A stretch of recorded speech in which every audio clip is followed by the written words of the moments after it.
Critical EDH. I went out for milk and cigarettes and never came back.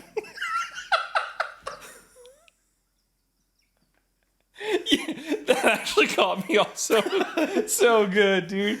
Wow. Okay. Yeah. Yeah, I don't know. I wanted to make fun of everyone calling me an absent father. Yeah, I went to the that's great. Invitational. Yeah. Flew to Pittsburgh, never came back, dude. Mm-hmm. Yeah, for sure. I missed the birth of my firstborn son. Yep. Yeah. Well, you went from the hospital straight to the tournament. Yeah, for sure. He was actually not born yet. But God, it's just the water broke, and you're like, all right, time to go. I was like, oh, sorry, hon. Got this thing. You know.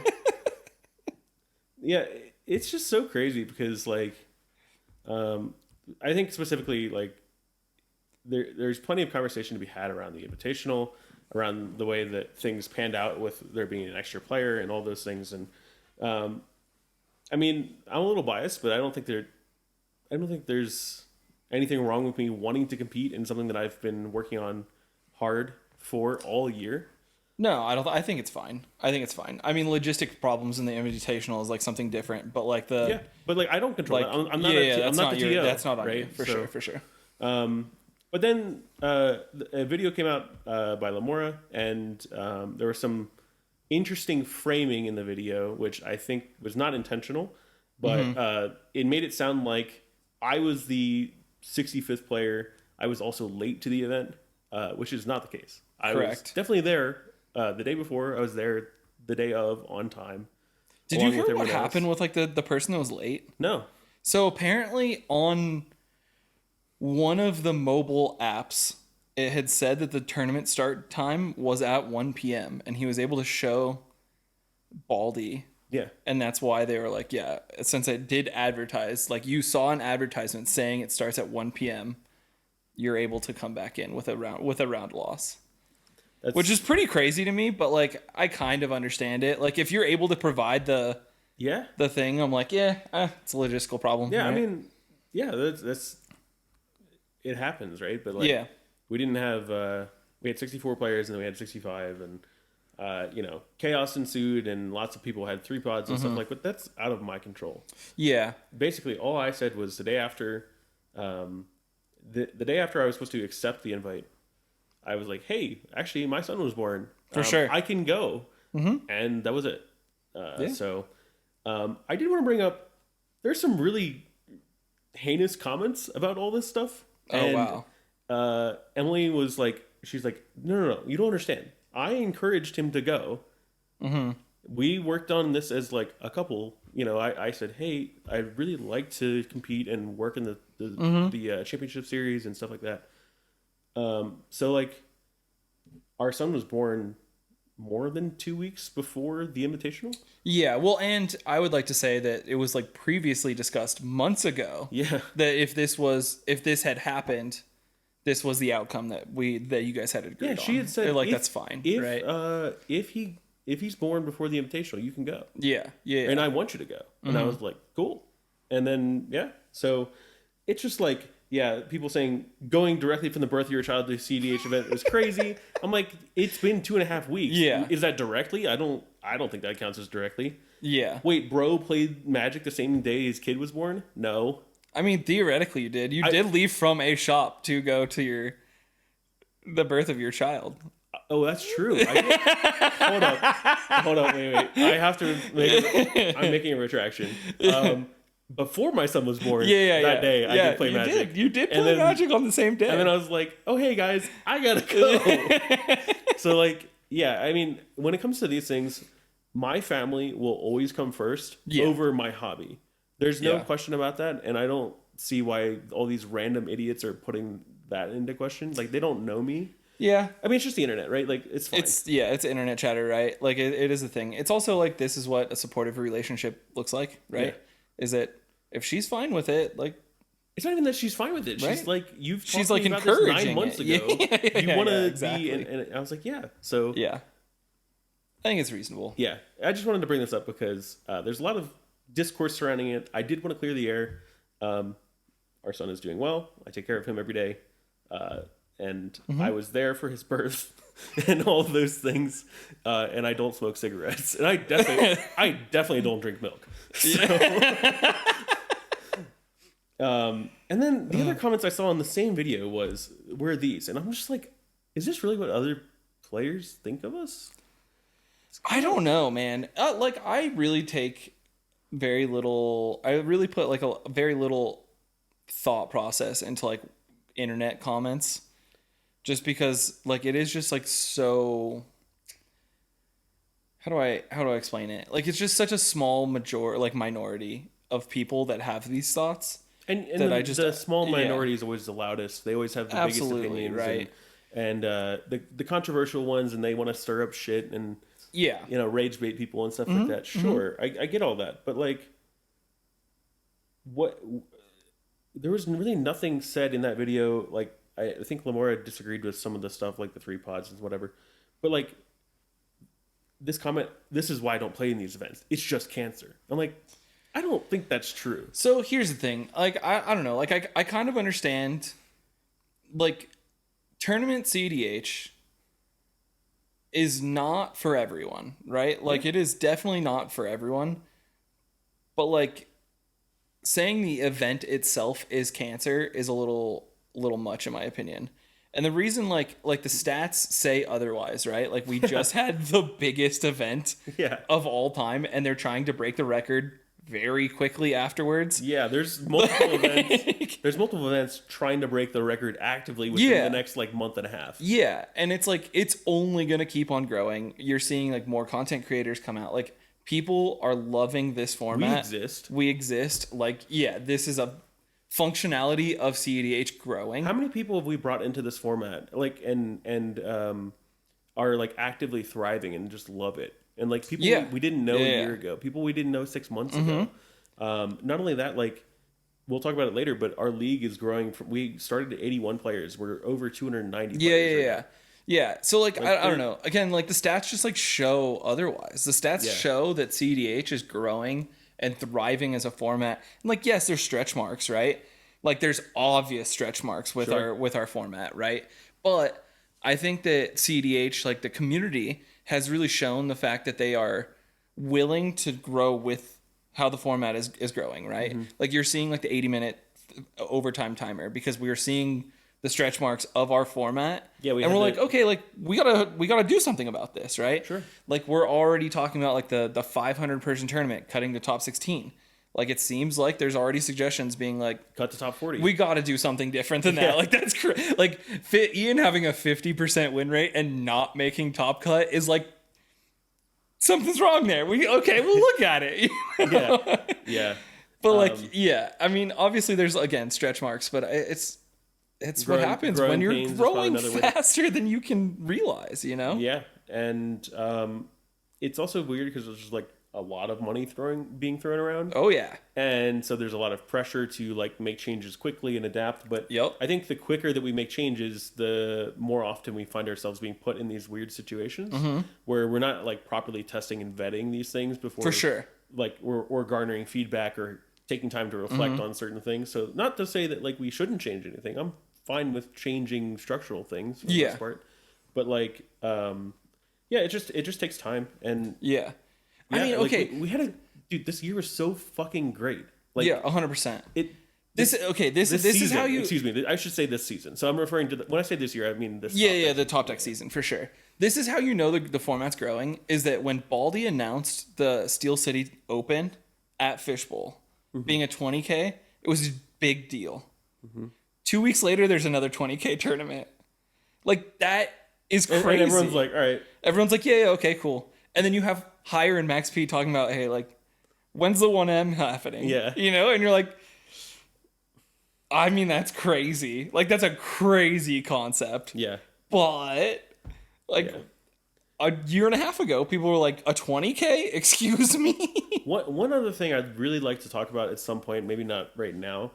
This top comment, this is what kind of scrubs intentionally draw that is such weak bullshit.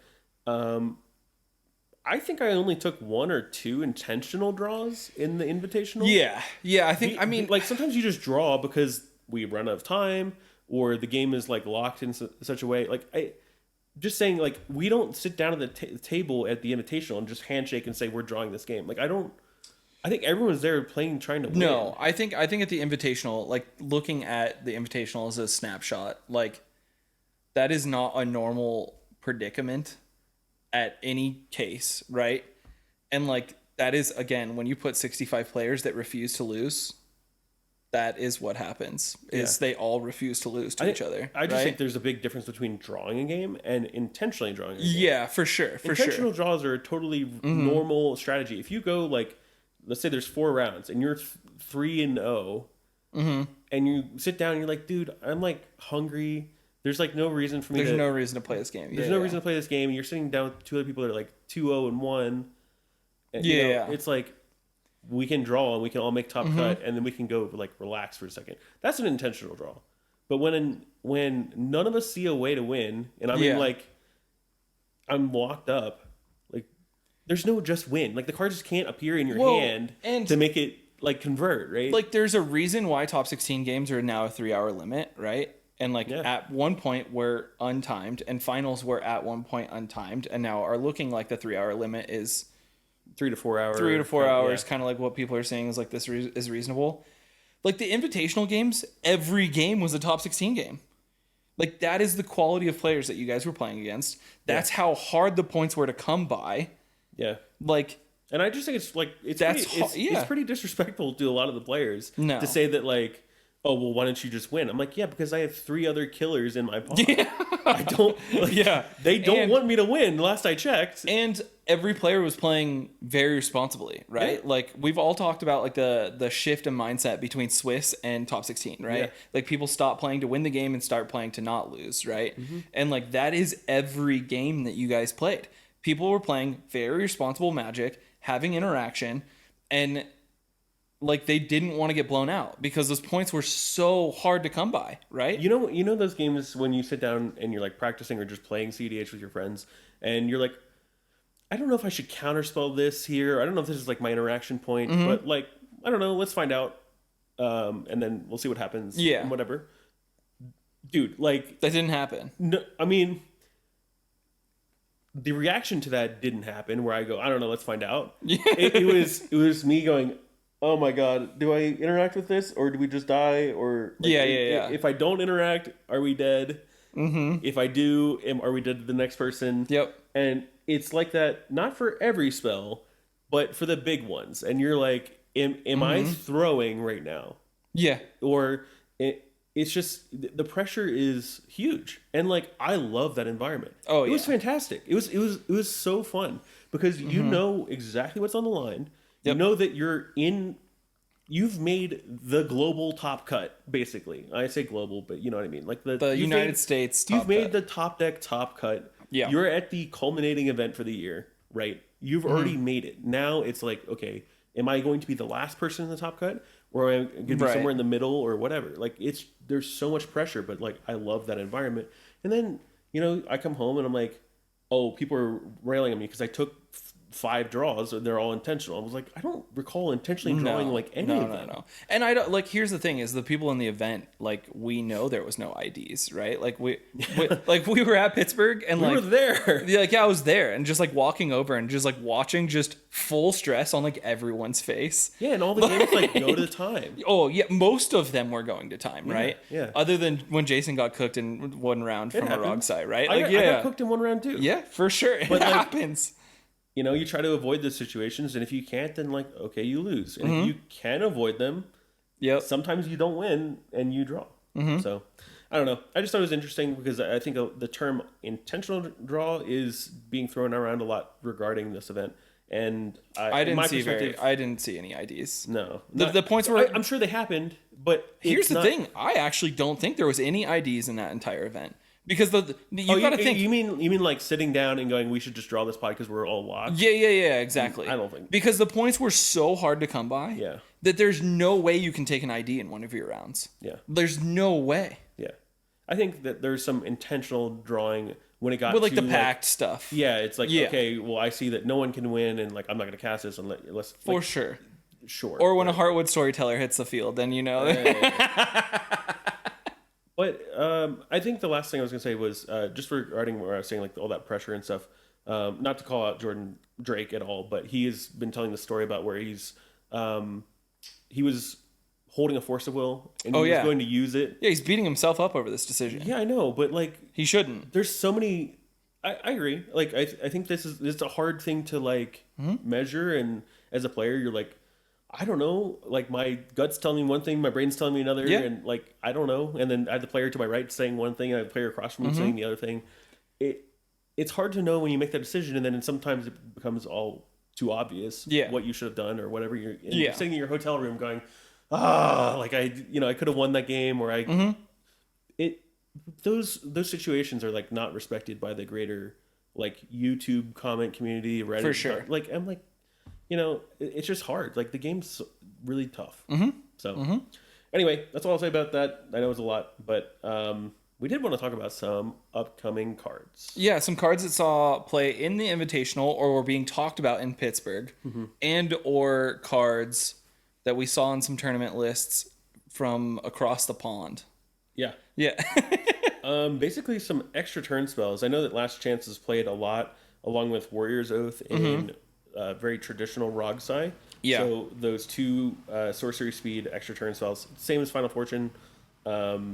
And then Chance for Glory, which is a interesting one because it's another instant speed Final Fortune. Yeah, I think that as more mana is entering our format, people are starting to look at some higher CMC stuff, right?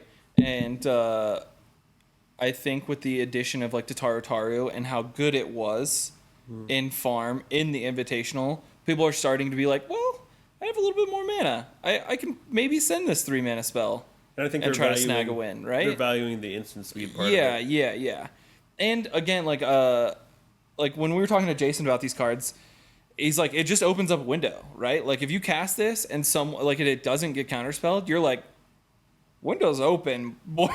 like let's go. Yeah, obviously either that or I'm getting silenced in my upkeep. With the introduction of more Orange Chance, maybe you're just getting killed, but maybe not, right? The weird thing about this card in particular, it says creatures you control gain indestructible. Not until the end of turn. No, they just gain it. So if you like Angel's Grace, your creatures are just indestructible forever. They just yeah. Wait, why is this card printed like this? I mean, presumably because it doesn't matter, and like the rest of the text wouldn't fit on the card. But like. Well, also they gain indestructible until your next turn.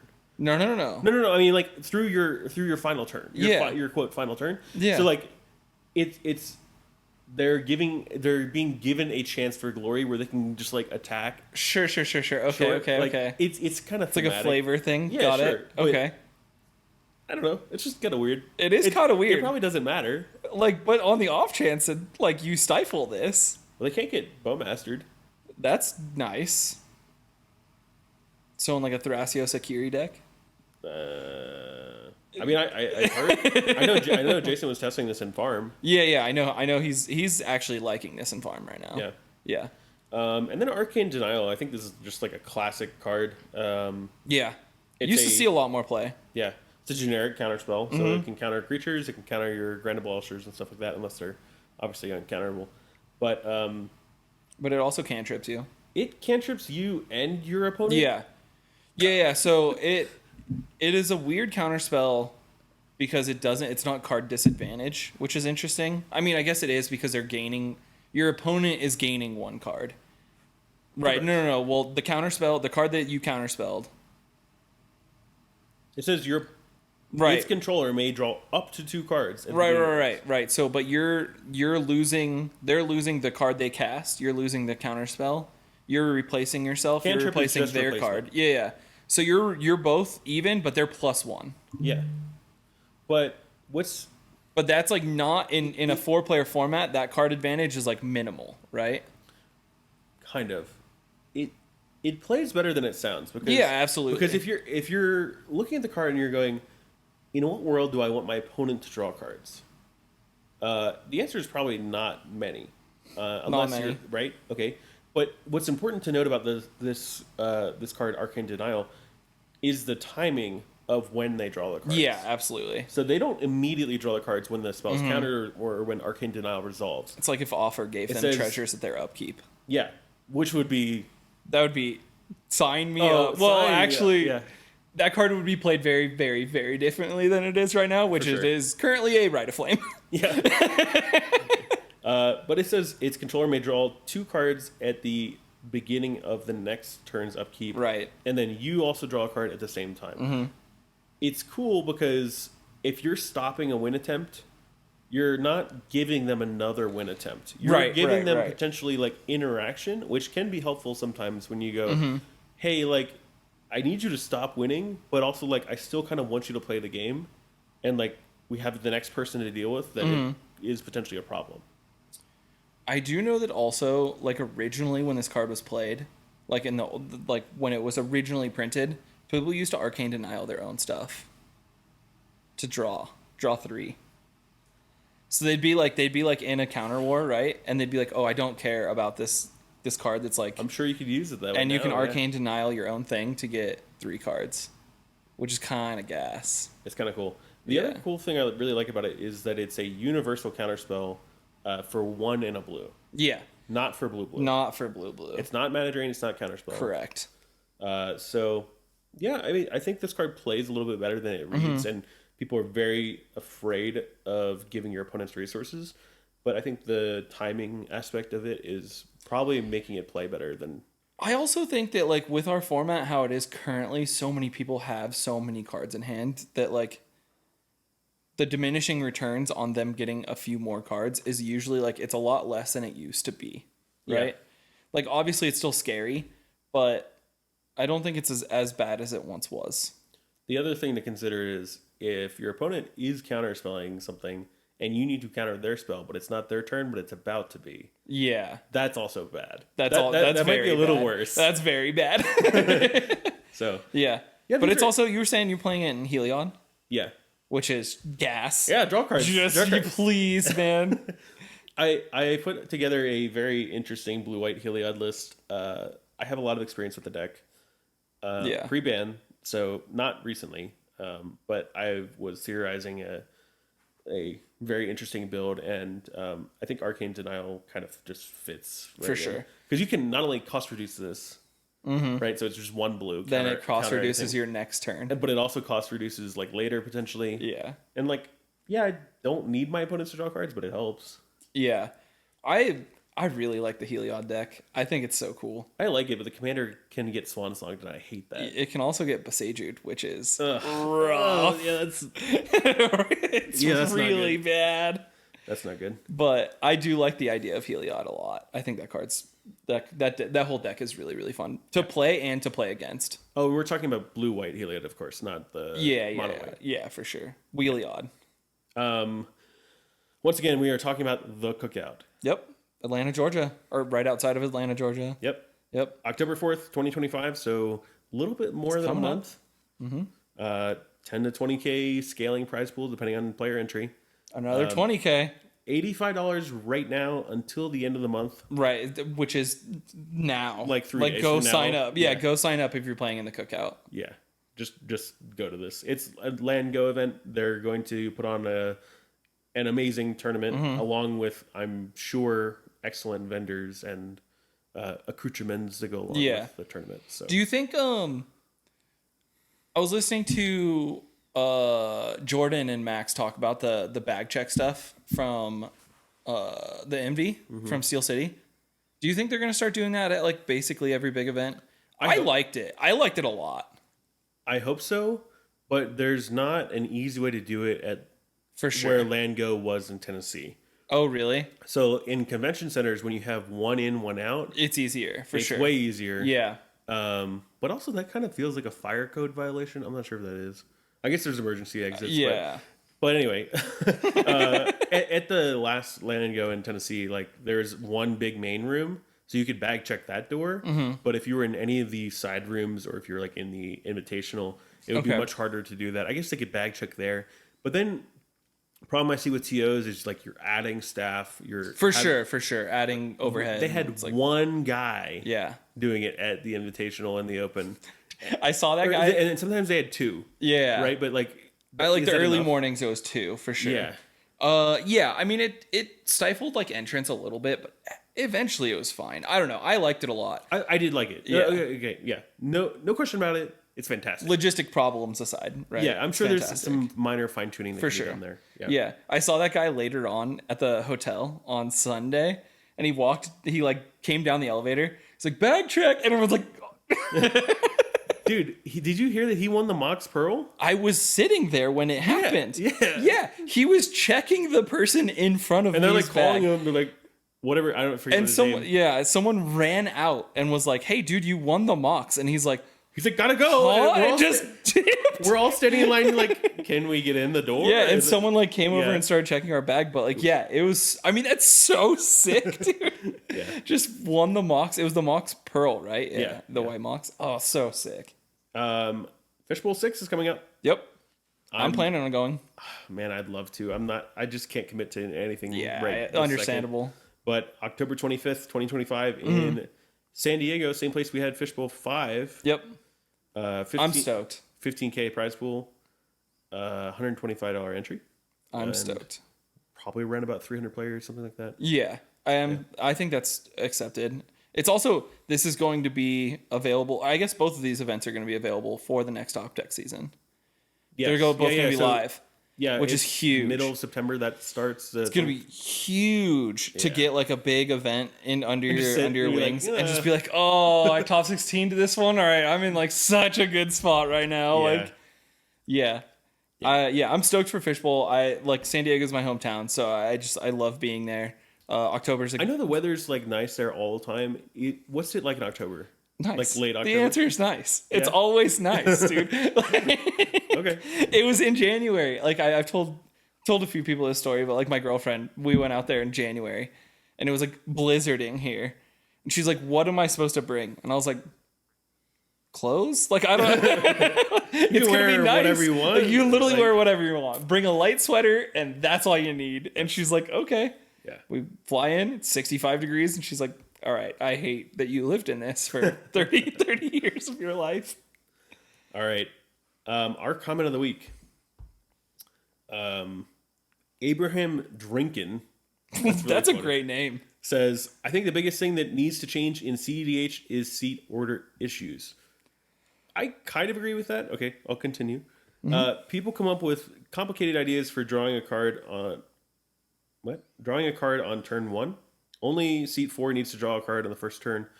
I think that's how tilted things are against seat 4.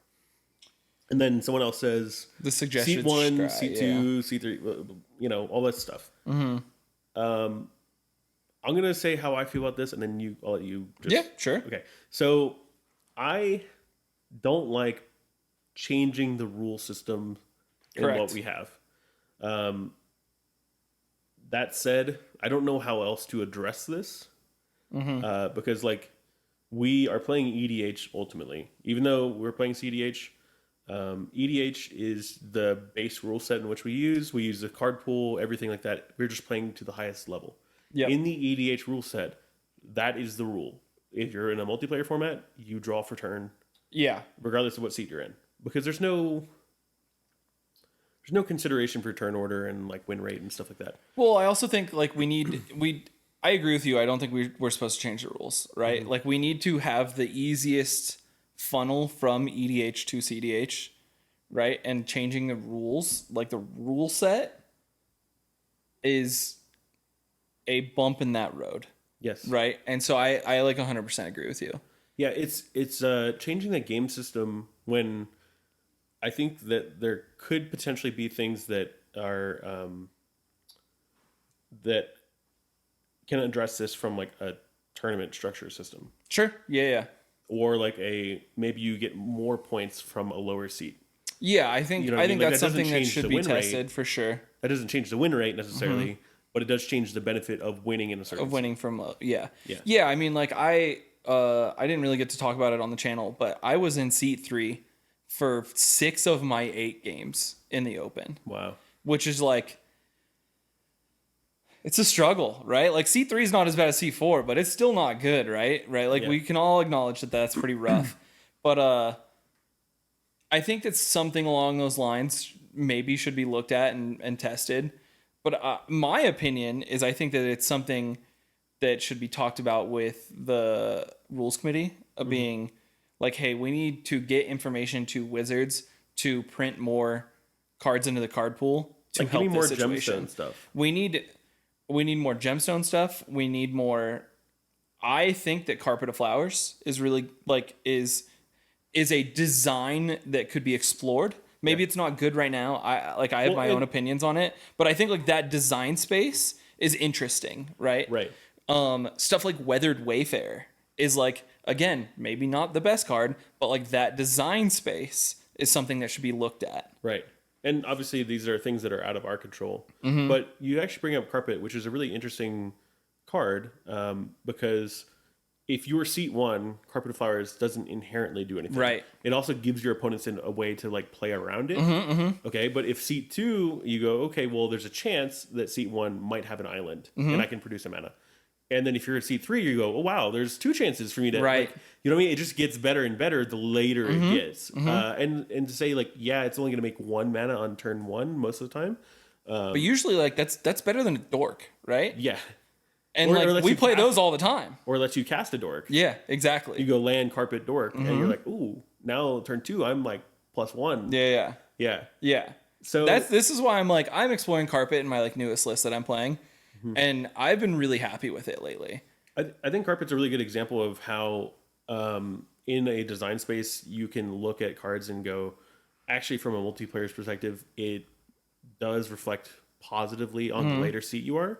Whereas Gemstone, it kind of reflects evenly on 2, 3, and 4. But actually exactly. probably affects seat 2 the most positive. For sure. So I can't tell you how many times where I've been seat 2 and I'm like, ooh, sick, I have a gemstone. Oh, that means I'm seat 1 now. Like, no, I'm like turbo seat 1. Yeah. Like seat 1 plays like land dork, and I go, okay, in your upkeep or vamp. Your end step, I'm gonna vamp. And Everyone's like, oh god. They're like, we play. Hey, that's when you get the handshake, dude. Good game. You get Jason going, GG, bro. Yeah, I think those cards in design spaces, it's just interesting. And these are the things we love about Magic. And the other question is, we all acknowledge that there's a turn order imbalance, but shouldn't always seat 1 have the highest win rate? Regardless of whether they draw or they like. So okay, I think what they're talking about is like in 1v1, see like on the play is always better. Yeah, and same not always, same but with like chess, right? Most of it, yeah. Same with chess. Like most of the time, on the play is always better. But I think it's the disparity that people are having a problem with. Right, but what should that disparity look like in a multiplayer format? Yeah, it's like a good question. What is the number? Right. Like, yeah, right. So I think that's a big question that we all need to answer. And if we feel one way, but the data doesn't back it up, that's another thing. Right. And some of the data that we saw from, I think, the Invitational... The Envy was a little bit skewed to C2. No, it was the Open, I think. No, I think it was the Envy. Okay. I'm like 90% sure it was the Envy. Well, okay, so if the Invitational was skewed towards seat 2 and not seat 1, then does the turn order disparity exist in the way that people think it does? Right. Yeah. I mean, I don't really know. I think like someone would have to do a real deep dive on it, and I know that like Datadog has already done like the seat order disparity like information, but that is a project that would take months, because you'd have to take into account player scale, you'd have to take into account like all of these things, you'd have to take into account what people's decks are playing, right? So you just mentioned player skill, and I think that's a conversation that a lot of people don't want to have. Sure. And it's the same conversation that they have and balanced teams of different games have with like League of Legends. How do they balance League of Legends? Because they have casual, they have competitive, they have tournament play, right? But they're not changing the champion balance or the map balance or anything. Correct. For like tournament. Yeah. They're not changing it based on any one of those things. They're saying like for the overall health of everything that they're balancing things for the most part. But then you see it on the other end. You see World of Warcraft. And like World of Warcraft, like they balance the raids when they first come out. Sorry, I'm like, I don't know anything about World of Warcraft. I so you don't have to pay tell me. attention to WoW until like the race happens for the raids, just because it's like nostalgic, right? But like they balance those raids around like 3 of the top guilds, and immediately when those guilds get past a boss, they nerf the boss. They like literally nerf the boss for other guilds But, like, to be able to do. What are the stakes there? For the race, it's like huge. Like they're very profitable. Interesting. Like it's like Team Liquid has a team. Okay. Yeah. I guess what I was saying with League though is like, if something is overpowered in like bronze or silver, is Riot Games going to nerf that for the globally? Probably not. Probably not. Right. I mean, I think there has been instances that they have done that where they've had like bronze stompers and they're like, all right, we need to put this champion in the dirt. Yeah. Like sometimes, like Zed or Master Yi. Yeah. Like there's champions that like have been quote unquote like bronze and silver stompers that like get you up into like gold and gold and diamond. Don't you think that like Turbo decks just stomp like bronze? Or 100%. Bronze or silver 100%. CEDH players, well, and you can see you can do it in like, or you're like, oh, I'm seat 1, I win 100% of my games because no one knows when to interact, or they don't keep interaction. Right. Well, and Turbo decks, like you see this, we've had this conversation with some of the HR guys, right? Of being like Highlands Ranch. Yeah. It's another local community around here. Yeah. Sorry. We call them the HR department. It's a good inside joke, right? But like we've had these conversations with the HR guys being like, all right, so like how do you get under the blue farm stuff? Like how do you get under this mid-range hell? And this was the conversation a few months back. But they're like, oh, we all got to play Turbo. And I was like, yeah, Turbo's really good in Swiss. It's really good in Swiss. Yep. And then you get to top 16 and people know how to play against it. And they're like, enjoy the dirt, dude. Yeah. Because you do nothing in this pod. Yeah. And this is like why you see decks like Magda fall apart in top 16 sometimes, right? Because people are like, oh, Mulligan to Bowmasters, you're dead? Like you have... Yeah. We're playing a 3-pod at You this can't point. Red Blast a Bowmaster. Yeah. You can... Tybalt's Trickery it, I guess. For sure. I mean, like there's ways, right? Redirect Lightning is going to help. Chaos Deflecting SWAT, right? Like Yeah. there's some answers, right? But like you see this in top 16 pods a lot, right? That if a Turbo deck is only on one plan, they have no other plan other than going fast. Mm-hmm. They get to top 16 and they get dumpstered right out of it, right? Like it's best of 1 too. You have your one shot. Yeah, exactly. And then if someone stops you, you're like, well. Yep. And this is, we'll get into it later, but like this is why I think farm is so good, right? Yeah. They can do both plans. Yep. And they can do them very well. So right?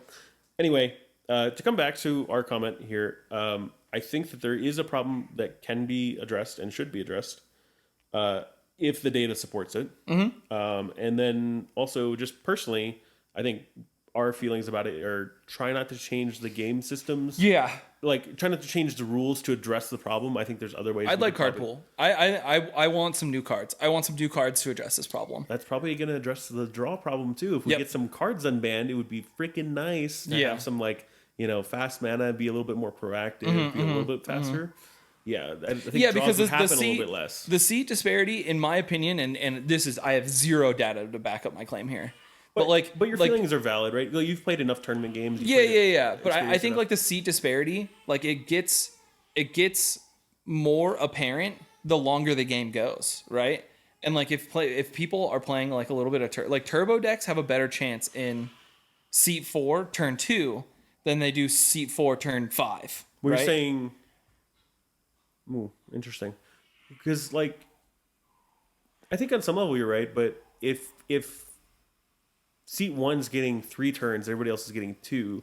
That's a massive difference, though. Yeah, I agree. But there's no way to get around that. I think that difference becomes more apparent the longer the game goes on, because their advantage engines are gaining more advantage because of seat 2 and seat 3 and seat 4. If they're playing an advantage engine deck, yes. Yeah. But if they're not, then I guess But then exactly. Because if you're a Turbo deck and you're seat 1, you get stopped. Then you're just toast. Right, but like what do you have to then pivot to the mid-range backup plan, which probably, what is that really? Like it's study, I guess. Finderistic. Yeah.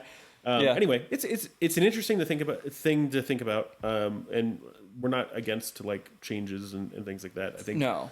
But I think if changes were to happen, I think they'd have to go to the whole format though. Yeah. Like Yeah, if I we were agree. doing like this scry, node scry, draw one, which like I don't think is the correct system. It's all. But it's I all think bad. like it'd have to go to all of EDH, which I don't think is happening. So like probably not the right solution. Yeah, and then player one just not drawing is like too much of a nerf. I mean, is it? Yeah, I don't think so. I think so. Anyway, Yeah. there's also like C1, there's, C2 don't There's draw. other issues with scry because it's like a game mechanic. Oh, dude, scrying is insane. Like scry Thoracle to the bottom. Keep decon in hand. Yeah. Like come on, like yeah. You can't play around that. Oh, it's You know what I mean? Like crazy. you're adding a game mechanic into it. Yeah, into for like sure. a pregame. Just get reverse Thoracle at all times, dude. Yeah. or like what if it's like surveil? Then it's like Put something in the yard. Oh no. Yeah, no. But I'm saying it's like the same thing. Like Yeah. it's like Entomb off the top of your library for free. Oh my god. Yeah, right. Dude, there's no way. No, we can't even acknowledge that's like a possibility. Why don't we all just start with like 4 lands in play? Yeah. I'm cutting every land out of my deck if that's the case. I guess what I'm trying to say is like take these like game systems like to their logical conclusion. Like because we're competitive players, we will use these to our whatever advantage, for sure. advantage we can. Yeah. And that's not the right way to solve this problem. Yeah, I agree. Calvin agrees. He's upset.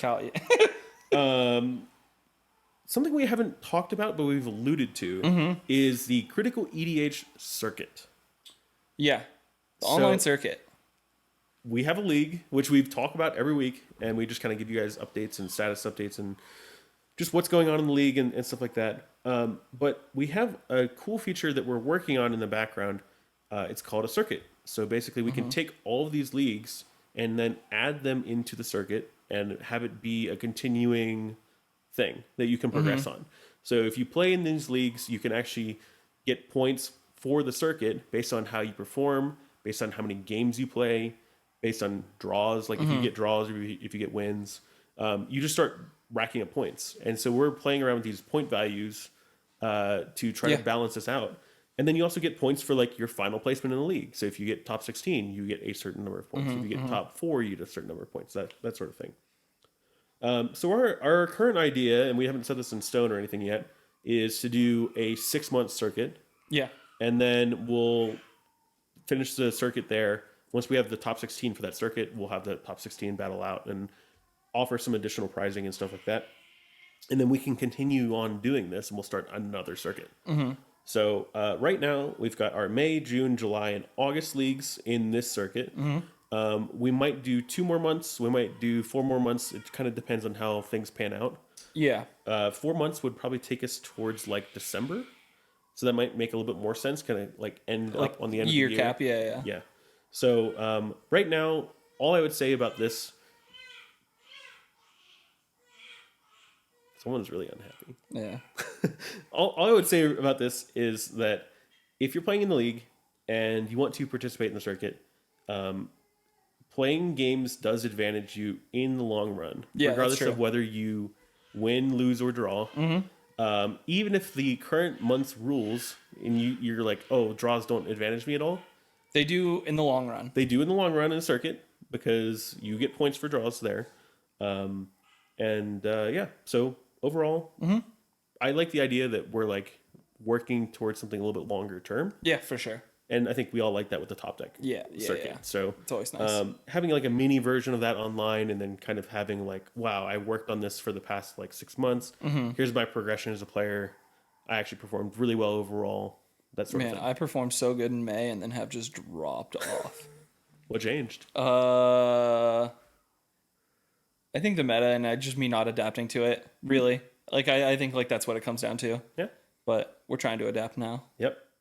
Calvin was a little upset, so I had to go get him changed and feed him. So he's gonna hang out with us. For a bit. Welcome news member of the cast. Little bro. Jason calls me. He calls people little bro. I call him little bro. But actually, now he actually has a little bro for sure. Yeah, for sure. So I did want to talk about the August League. I mean, outside of the circuit and all that, dude, this month has been great. It's great, yeah. 292 players active players. Yeah. 44.5 games a day. Like, dude, that it is. I woke up at 5 a.m. to be at work today, and there was a pod, and I was like, that's. Like, I get it that we have some European players, and like that's probably them. This is fantastic. I love that we have players from around the world. Yeah, for sure. Like Eisenherz being in the league is so sick. Look. He's also cooking people on Urza right now. we have our little niche micro celebrities like us and Max P and Eisenherz and all these people, but it's so cool to see them all like come together and everyone's like legitimately competing. Yeah. And wanting to play, like it's just so cool. This is a screenshot on the right here. That's from right now. there's a bunch of people watching the Ty and Varix pod. yeah, of course. I mean, you see big names, you're like, oh, I want to see like what these players. And then you realize Ty is probably playing Teamer Pirates, and you're like, oh wait, he's probably winning too. He's probably winning. Like, let's be honest. Yeah, probably true. But this week is our closed week. So like last week we close off entries for this month or that month, whichever month, and then we reopen them right at the beginning of the month for the next month. So our players are locked. Unfortunately, we can't add any right now, but if you want to sign up for the league, just know that that's coming up really soon. If you want to spectate some of the games, you can just hop in. All these channels are public. Yeah.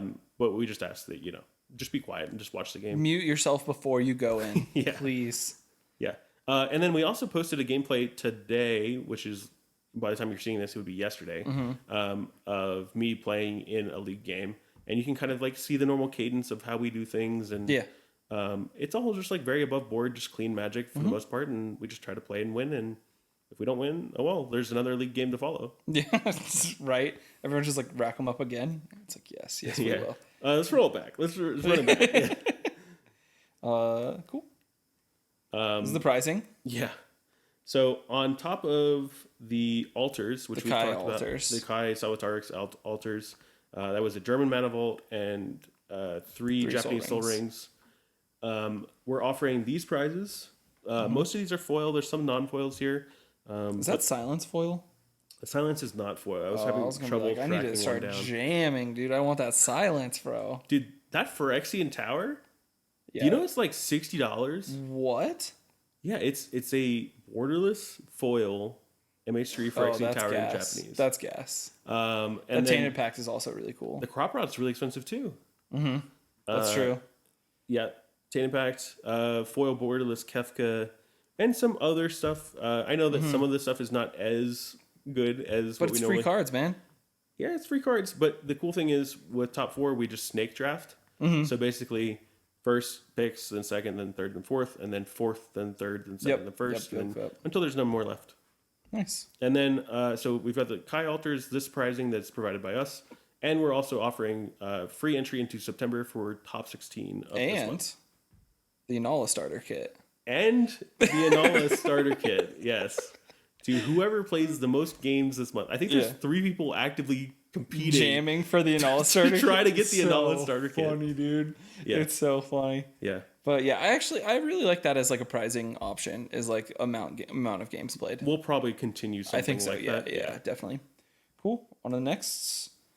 We also had another video come out this week about Lotho and their top 4 dominance into the biggest cEDH tournament of all time. Yeah. Lotho, we all know that Lotho is a powerful card, but I think some of us had thought of putting it in the command zone. Yeah. But then we go, oh yeah, it's Orzhov. Oh wait. We got to play Orzhov. But which he did, and he jammed a Broodlord multiple times. Yep, and won with a Broodlord. Multiple times. So we had a really good conversation, me and Gold Sabertooth and Zechariah, the pilot of Lotho.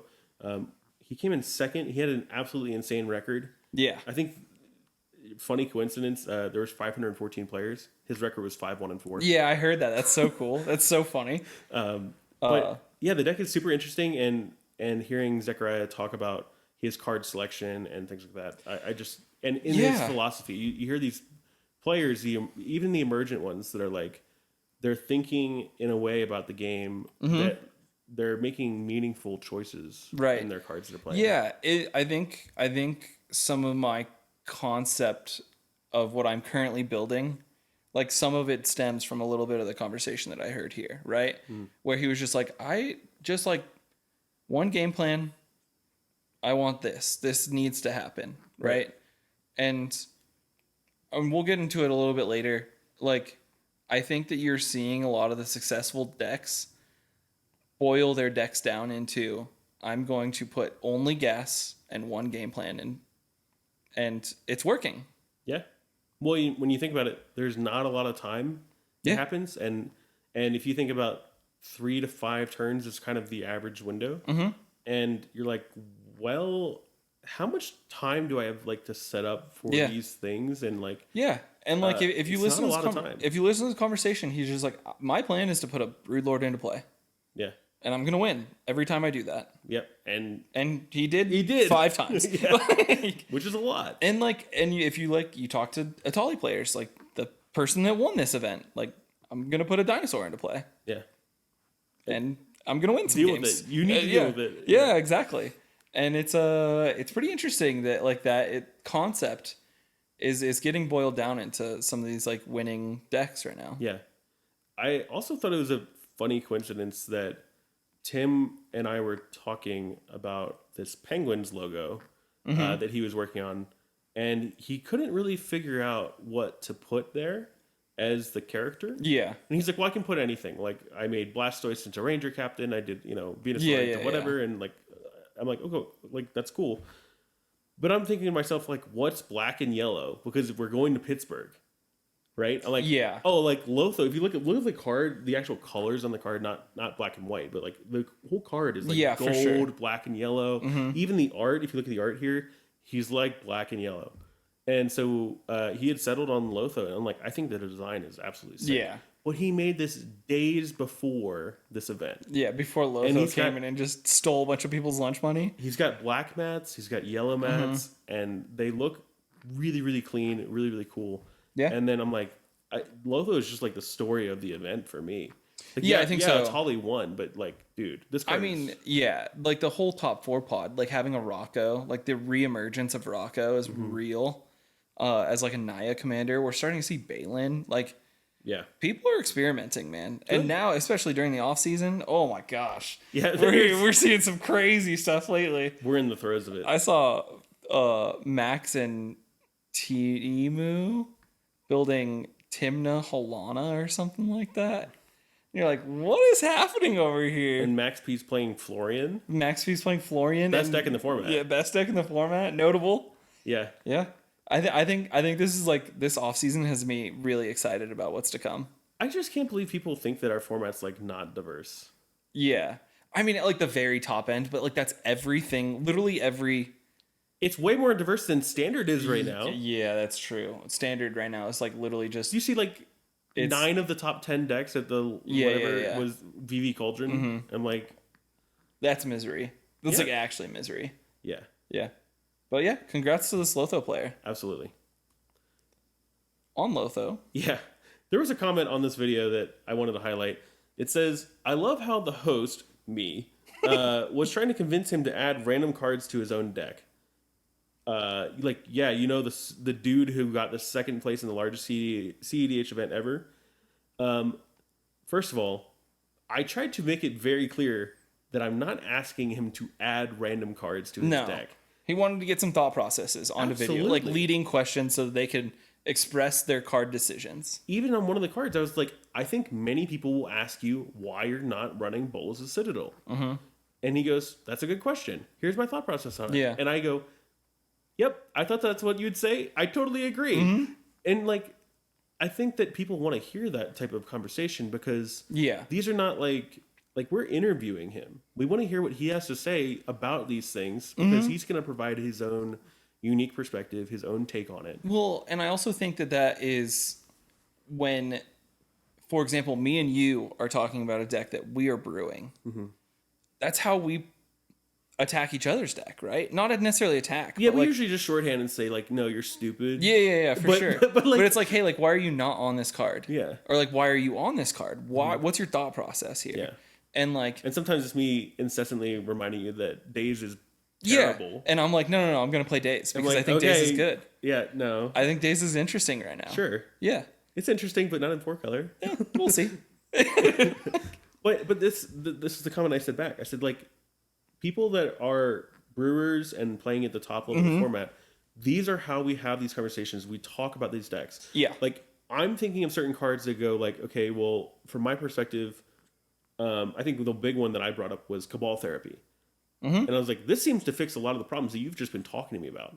Like, Yeah. why aren't you playing this? And he's Cabal like, Therapy is a cool card. and he goes, actually, I probably should be on that card. And I'm like, great. Like, we just solved it. We just made your deck better. Yeah. In a deck tech. Like, I'm not. And Cabal not Therapy is I'm like, it's a fringe card. Like, for sure. Most people do not know what that card does. But if a player is telling another experienced player that might have a different experience, saying like, I love my deck to death, but I occasionally run into this problem. Yeah. And the other player's like, hey, I like this card a lot. Play this. Yeah, like, have you tried this? I'm like, no, I've never thought of that. That's not me telling him to put random cards in his deck. That's me going from my experience, like, this card is cool. Like, why aren't you running it? Or maybe you should try it. Well, and it's, again, like, I think that's just like how, like, when you were trying to fine tune the last 5 cards of your deck, like, those are the conversations you were having with people of high quality. Like, those are the conversations that you should be seeking out. Because if someone's like, hey, you should play this card in your deck, and you have a reason not to, like, that is a good conversation to have, right? That's like, oh, hey, I've acknowledged the thought process behind your suggestion, and these are the reasons why I'm not playing this card. Absolutely. Right? And most brewers that I know are not solo brewers. Yeah, absolutely. They have whether it's public or not, they have people that they confide in and say like, hey, I'm working on this. I need your opinion. Right. I need your help. Yeah. And like, Take a second for example, look. like on the deck that I'm currently brewing, like, you're like, why are you on Besiege Samir? And I'm like, I need a way to convert a large amount of black mana into anything else in my deck. Yeah.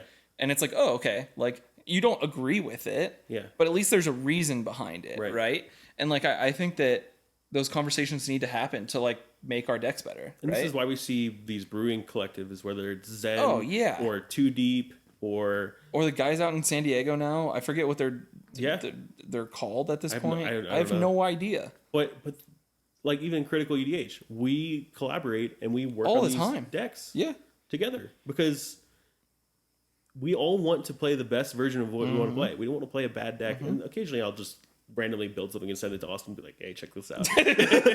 but that's not what's happening here. This is a top player, a now top player, that is like, yeah, I mean, he's got some like legit reasons. And I wanted to hear what he had to say. Yeah, I think it's pretty reasonable. Yeah. Another conversation that started was Max put out a poll saying, hey, simple conversation starter. What would you unban first between Crypt and J-Lo? You can see what I voted for. You voted for both. Yeah. Yeah. I think I've been adamant that J-Lo should have never gone and is the first card that's coming back. It's banned from the only format in which it's legal. That's not true. It's okay. It's technically legal. Does it actually do anything? It does see play in Vintage. But not for a reason you might think. Correct. Yeah. Correct. So I'm gonna stand by my statement. Yeah, for sure. The only format in which it like sees play for any legitimate reason. Yeah, that's true.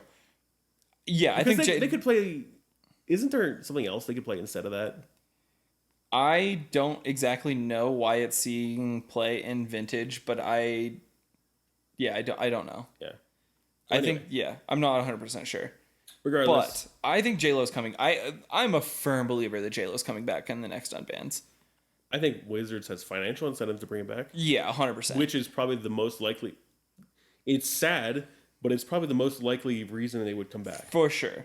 I think, and like, if you looked at the last unbannings, like when the Gifts Ungiven unban happened, they basically said J-Lo is like, if anything of those 4 were to come back, It's J-Lo. Why are they gonna do Mana Crypt dirty? Like, I don't know, man. I like realistic. So it's hard for me to like have an opinion on this because I didn't get to play with the card for more than a week, right? Like I didn't get to play this format with Mana Crypt. I did. What do you want to know? I mean, I think that it's perfectly fine to come back realistically. People are concerned just because like, oh, turn 1 Rhystic studies are more prevalent. Yeah, but it's early Nas too. Yeah. So like, if it's early Nas and early Rhystic study, don't those two things like kind of balance each other out? Yeah, a little bit. And also, we need something to speed us up and get people to converting into wins. If an early Rhystic study converts into a win more commonly, like as we see in Wrong Side, played a game with Jordan Quinn last night. He had turn 1 study followed by turn 2 copy study. Guess what? He won the game. Okay. Shocker. Okay, but like we didn't draw, right? Yeah. Like we couldn't do anything about it. He had overwhelming advantage and he won. Mm-hmm. So like, right? But then shouldn't we be like putting or playing in a way that like addresses that? Or yeah, I think so too. But right? you see changes based on those things. Like maybe there's better things to do than a turn 1 study. But yeah, I mean, a turn 1 Nas sounds real good. Yeah, it's like win the game. Yeah, win the game. Yeah, I don't know. I would be interested to see Mana Crypt come back. It's literally land, Dark Writ, Mana Crypt, Nas. Yeah. Yeah. Here's my thing is I don't know how this format would be because I know that I've like talked to people before bans, right? Yeah. And even then, like they're still talking to me about when Dockside and Crypt were both in the format, right? Yeah, unfortunately they all went at the same time. Yeah, and so like I have no data or information or conversation about what this format would look like with just J-Lo and Crypt coming back. Yeah. Because I don't think people know what that looks like. Right? In reality, I don't think it changes the format all that much. I think it just like makes things faster. Yeah, I think it makes things a little bit faster. It makes Imseal like, you know, a card that can never be cut versus sometimes being cut right now, which is crazy to me. Well, we saw some people commenting in this thread saying, "Well, J-Lo is the only card that doesn't help TNK." I was like, "You don't know anything." I'm yeah, sorry. I mean, it still helps TNK, right? Like, I was talking to Jace and Jason about this. Yes. And he's like, both of them were like, yeah, it gets instantly added it's into turn 1 Timna. Because it's a turn 1 Timna or a turn 2 Crom. Yeah. And you're like, oh, yeah, I forgot about that being a problem. Like, yeah. Right? Like, it for sure sees play in TNK. And right. You're crazy if you don't think so. It buffs TNK, potentially. It opens up the format for... But it way opens the... Attracts Maelstrom Wander and Maelstrom Wander. Yeah, Maelstrom Wander already does all right. I mean J-Lo. I think J-Lo is so safe to come back. What do you think, Mr. Calvin? The Crypt thing is worrying, but I don't think it's. I think it's an experiment that they should just do realistically. Like it enables like faster One Rings. It doesn't enable faster Necro. Yeah. It enables faster Nas, faster Study, sure, faster Smothering Tithe, yeah.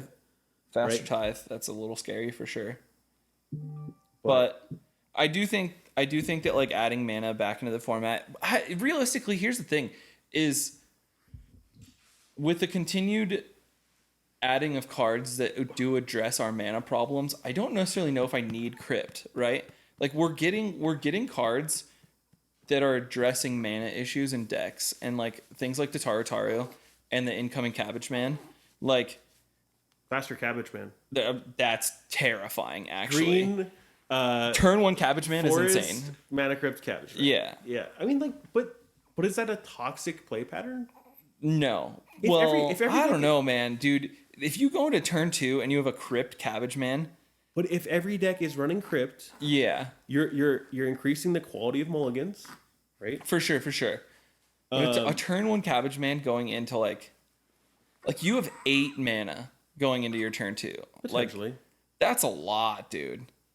That's kind of problematic. Okay. Yeah, I mean, sure. But every deck can do that. Yeah. Right? So like Yeah, because you can like turn one tithe is basically my biggest argument for unbanning both is that any deck can run both of these cards. It benefits everyone equally, right? Well, not equally. It benefits every deck. Sure. Potentially. Yeah. Like Jeweled Lotus doesn't change Rogsai, right? But Mana Crypt does. Wait, you don't want to turn one side, dude? Not particularly. I mean, okay, wait. So it's turn one Silas. Turn one side Rog. Yeah. Rograk dies. You swing in Silas. You cast J-Lo. Then you cast Rograk again. That's kind of That's kind of funny. That's kind of funny. No. I think realistically, I want to trust the incoming card pool to address our mana issues more than I want a Crypt unban right now. I'm not against a Crypt unban, but with the fact that they're adding a lot more treasure makers, I'm like kind of okay with those incoming more than I want a Crypt unban. Are you playing cEDH? Chill out, man. You're okay. Are you playing cEDH because of old cards or because of new cards? Both. No, like really.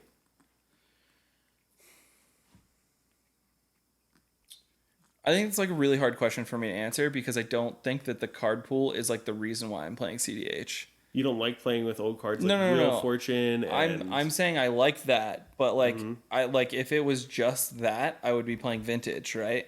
Or I'd be playing Legacy. No. I obviously it's not just because of that. Yeah. But I'm saying like if these old powerful cards start to like go away from the format, I'm less and less interested in playing I agree cEDH, with that. okay? I agree with that. Like I think that like for no reason do I want a ban unless we get like a Nadu situation again, right? Like I don't think that anything in our format is as egregious as something that needs to be banned, right? Nadu like, is the one deck that actually checked farm.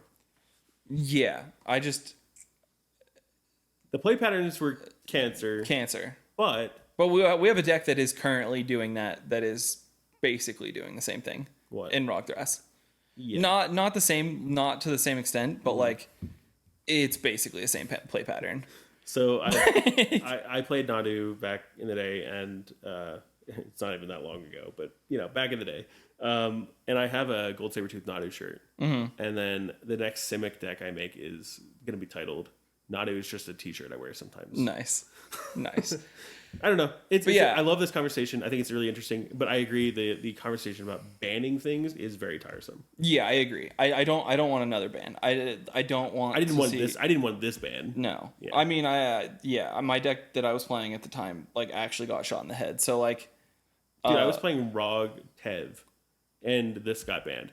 Dockside, J-Lo, Mana Crypt. I was playing Timna Jeska for the week. Dude, that deck literally stopped functioning without Dockside. I could turn one Pavesh off of Crypt Lotus. Yeah. That's cool. Yeah. Anyway. But yeah, I don't know. I'd be interested to see what they do with the unbans. I mean, it sounds like we're still definitely not getting anything until the next year. So hey, we could always run a league where we've got just unbanned. Crypt and Lotus unbanned. That's pretty I don't know how many people want to play in that. People like playing League because it's practice. I mean, people were saying that we should start testing a card pool for the league stuff, for the monthly league.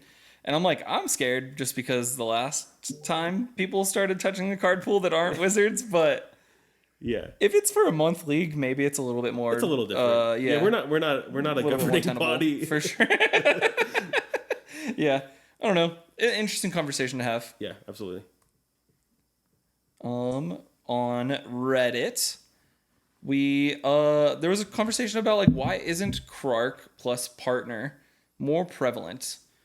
Basically it's just saying that in general Krark is really underplayed, and like why is that? I mean you're resident Krark enjoyer. I love Krark. Yeah. Your wife has other thoughts on Krark. Well, and that damn thumbless goblin, dude. Dude, it was like Krark pedal Mana Crypt into Krark's thumb, and you're like, get Taxi and Probe. Yeah, no, I think that a lot of the problem with Krark is one, public perception. Yeah, and then two, it's complicated as fuck. Yeah, dude, I played one game of Krark's Krark Ishai. Okay, yeah. Krark Ishai, you let me borrow it Yeah. one time. And I was like, dude, I don't know how this deck works, man. Like, the Krark math is like spells, you read them, and you're like, oh, this isn't what the spell is supposed to do in this deck. Yeah. And you're like, Well, okay. and then you resolve like 3 stock ups, and you're like, yeah. what do I do? Yeah. Yeah, what cards am I think- putting in my hand? I think Krark also has like that bad stigma with him, mainly just because it's like the most popular Krark deck is Krark Sokka, and I think that we agree here at Critical EDH that version of the deck is like bad. I think it's the worst. Yeah, yeah. I didn't want to just like straight up say something is bad, but like because inevitably I'm gonna get kicked by it, or like cooked by it. Oh, but I like mean, we can lose to any CDH Yeah, deck for on sure. any given day, right? But I do think that, like, I mean, you're seeing Tyler over at Play to Win play Krark Timna, and that, like, dude, he is piloting that thing too. It's absolute ceiling, and it is so sick. I think the secret to Krark is actually white. Yeah, I mean, Krark silences are so dumb. Playing silence, and you go, well, I can kill myself on the Krark triggers, but you can't interact. Like, it's... You also get a lot of those. You're able to establish your board in some of the other Krark pairings more so than you are on Krark Sokka, right? Like, you're able to put Veyran in, and you're able to put Delny in. You're able to put Harmonic Prodigy in, and like do these things. And he joins up. Yeah. Okay. Sure. If you're playing Krark Sidar, don't do that. It's fine. It's fine. Then you get to play like these things and establish your board before you play Krark, and you use Krark as like a pseudo abolisher, Or just like a like finisher. like it pushes the window open, and I think that's an archetype that needs to be explored a little bit more, right? And like realistically, a pilot just needs to like take it as their baby and go for it. Yeah. I could definitely see myself playing more Krark Ishai. Yeah. I think the 3-color Krark is really where the solution is, because you actually have a shell that's like resembles a game plan. Yeah. And if you can't Krark, you're like, okay, well, guess what? I still have all the Underworld Breach cards. Therefore, like, you know, I can still play the game. Yeah. Whereas, yeah, like Krark, Sakashima is like laser focused on the Krark plan. Right. And as soon as Krark dies, you're like, Then you just like get blown out. then you're like, okay, Yeah. well, I'm blown out, or I just need to like wait and like, you know, try again. But yeah, overall, I think Krark, like, one is complexity. Because It's so hard to play. it's really, really complicated, and you have to like know and practice the deck. Yeah. And also just like you have to know what your opponents are potentially playing as well. I also think that like when you get into that Krark part of your brain, like you're worse at playing other decks too. Yeah. Like you really have to just You're not like playing commit. the same game. Yeah, you have to commit to the Krark, dude. Yeah. And then 2, public perception is probably a large thing to do with it. And then 3, like People don't like flipping Krark coins. just like you just lose sometimes if you play Krark. For sure. Like you just Sometimes you just lose and, the like, variance. People don't like gambling. Yeah. Like in tournaments, I'm not like if I'm not taking Krark to the Invitational. Yeah. Because I don't want my chances in the Invitational to be decided by a coin flip. There's still a chance that you like lose 4 flips in a row. Yes. Right? And like that's not a non-zero chance. It's like happened to me against Emily. yeah. It like it I happens. had a winning game. I killed 2 player. I killed her and the player to her. I'm seat 1. I killed 2 and 3. She was player 3. Yeah. I could not kill Tyler Lindball on seat 4 because you're just like I lost all my flips. yeah. Or no, sorry, I won all my flips. My spell resolved. And Yeah, went to yard. You needed gut shot to go back to your hand. Yeah, I was like, oh, you're like, this is actually insane. yeah, I guess I died. Yeah. So I think that's probably the reason why is like there's just it adds variance into a game that is already has enough variance, right? Yeah. And but yeah, I don't know. Like I do think that there's room in our format for someone to pick up that Krark mantle and to be like that guy Absolutely. and absolutely like just destroy our I format think sometimes the though. bottom 2 sentences of this post says it. Krark seems really strong once it gets going, but it's really hard to get there most of the time. Yeah. Okay, and then the next thing says there's definitely luck involved. We just went over that. there's so many reliable ways to double the effect. It becomes statistically, in Krark's favor. Yeah. Until you get board wiped, or until Krark gets removed, or until like your doubler gets removed, or you get silenced, or there's just that. It has too many variables. It's too many variables. Too many variables. And playing at the top level, we're trying to minimize that variability. Yeah, absolutely. Yeah. Cool. Yeah. I mean, that's our thoughts on Krark. Yep. I do think that to like wrap it up on Krark though, like you should play it because it is a very cool deck. Well, that's the other thing. It's obviously broken. It's reads the most broken commander. Yeah, for sure. But yeah, I think yeah, just you should play it if you're interested. Okay, the last thing I want to say fun. about it. Let's take a look at Fierce Guardianship with Krark. And if you have 2 doublers and you can Fierce every single spell, dude, Fierce keeps coming back nasty. to your hand. It's so nasty. Ugh. Yeah, it's gross. It's disgusting. Yeah. Yeah. This is a slide for Blue Farm's dominance. Varix asked a question on Twitter. Mevin Blimmons. Wait, someone call him. Wait, I need you to explain that to me eventually. No, yeah, later. But yeah, he's like working around the clock to defeat Blue Farm. How's everyone else doing? Give me takes on how to destroy these wall hack deck list enjoyers. That's really funny. Which is very funny. That is very funny. This had a lot of engagement on this conversation. Yeah. But I think that it kind of comes down to like my point on this topic is like, why is Blue Farm so good? Well, I think we should recognize Kevin as being one of the top players. Kevin, he's so good. If you guys don't know, me, Jason, Kevin, and another guy named Matthew, who's from Kevin's scene, were on stream together at the Invitational. Mm-hmm. So like, Kevin is a fucking good player. Yeah, he is a top tier player. Yeah. And has been a top tier player for years. Much longer than I have. Yes. Yeah. Like, he is part of the old and new guard. Yeah. He's ever present. Yeah. But yeah, I mean, like, Farm is misunderstood quite a bit by players. I think that the first issue is that there's a lot of different builds of Farm. Yeah.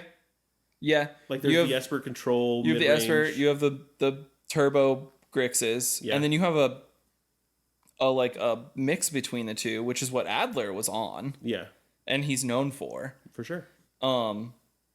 But realistically, I think that like Farm as a concept is just 98 good cards. It's 100 good cards. Sure, 100 good cards. Yeah. I have had this conversation with many people where like playing Farm, when you draw your card for turn, you're just like, oh, it's the next best card in my deck. Yeah. And you get that every single card draw. You're like, oh, another good card. Yep. That is good at all points in this game. And I just need to know how to play this, right? Yeah. Like, it just gives you only gas and interaction and combo. And decks like this not only have a high floor, but they have an insanely high ceiling. Yep. Because if you are able to optimize the best cards in the format and optimize your timing, your line, your window on like when to play them, which is timing, I guess, or let's say your like your tutor targets and like knowing what to get in the right situation and knowing your opponent's decks and stuff like that, dude.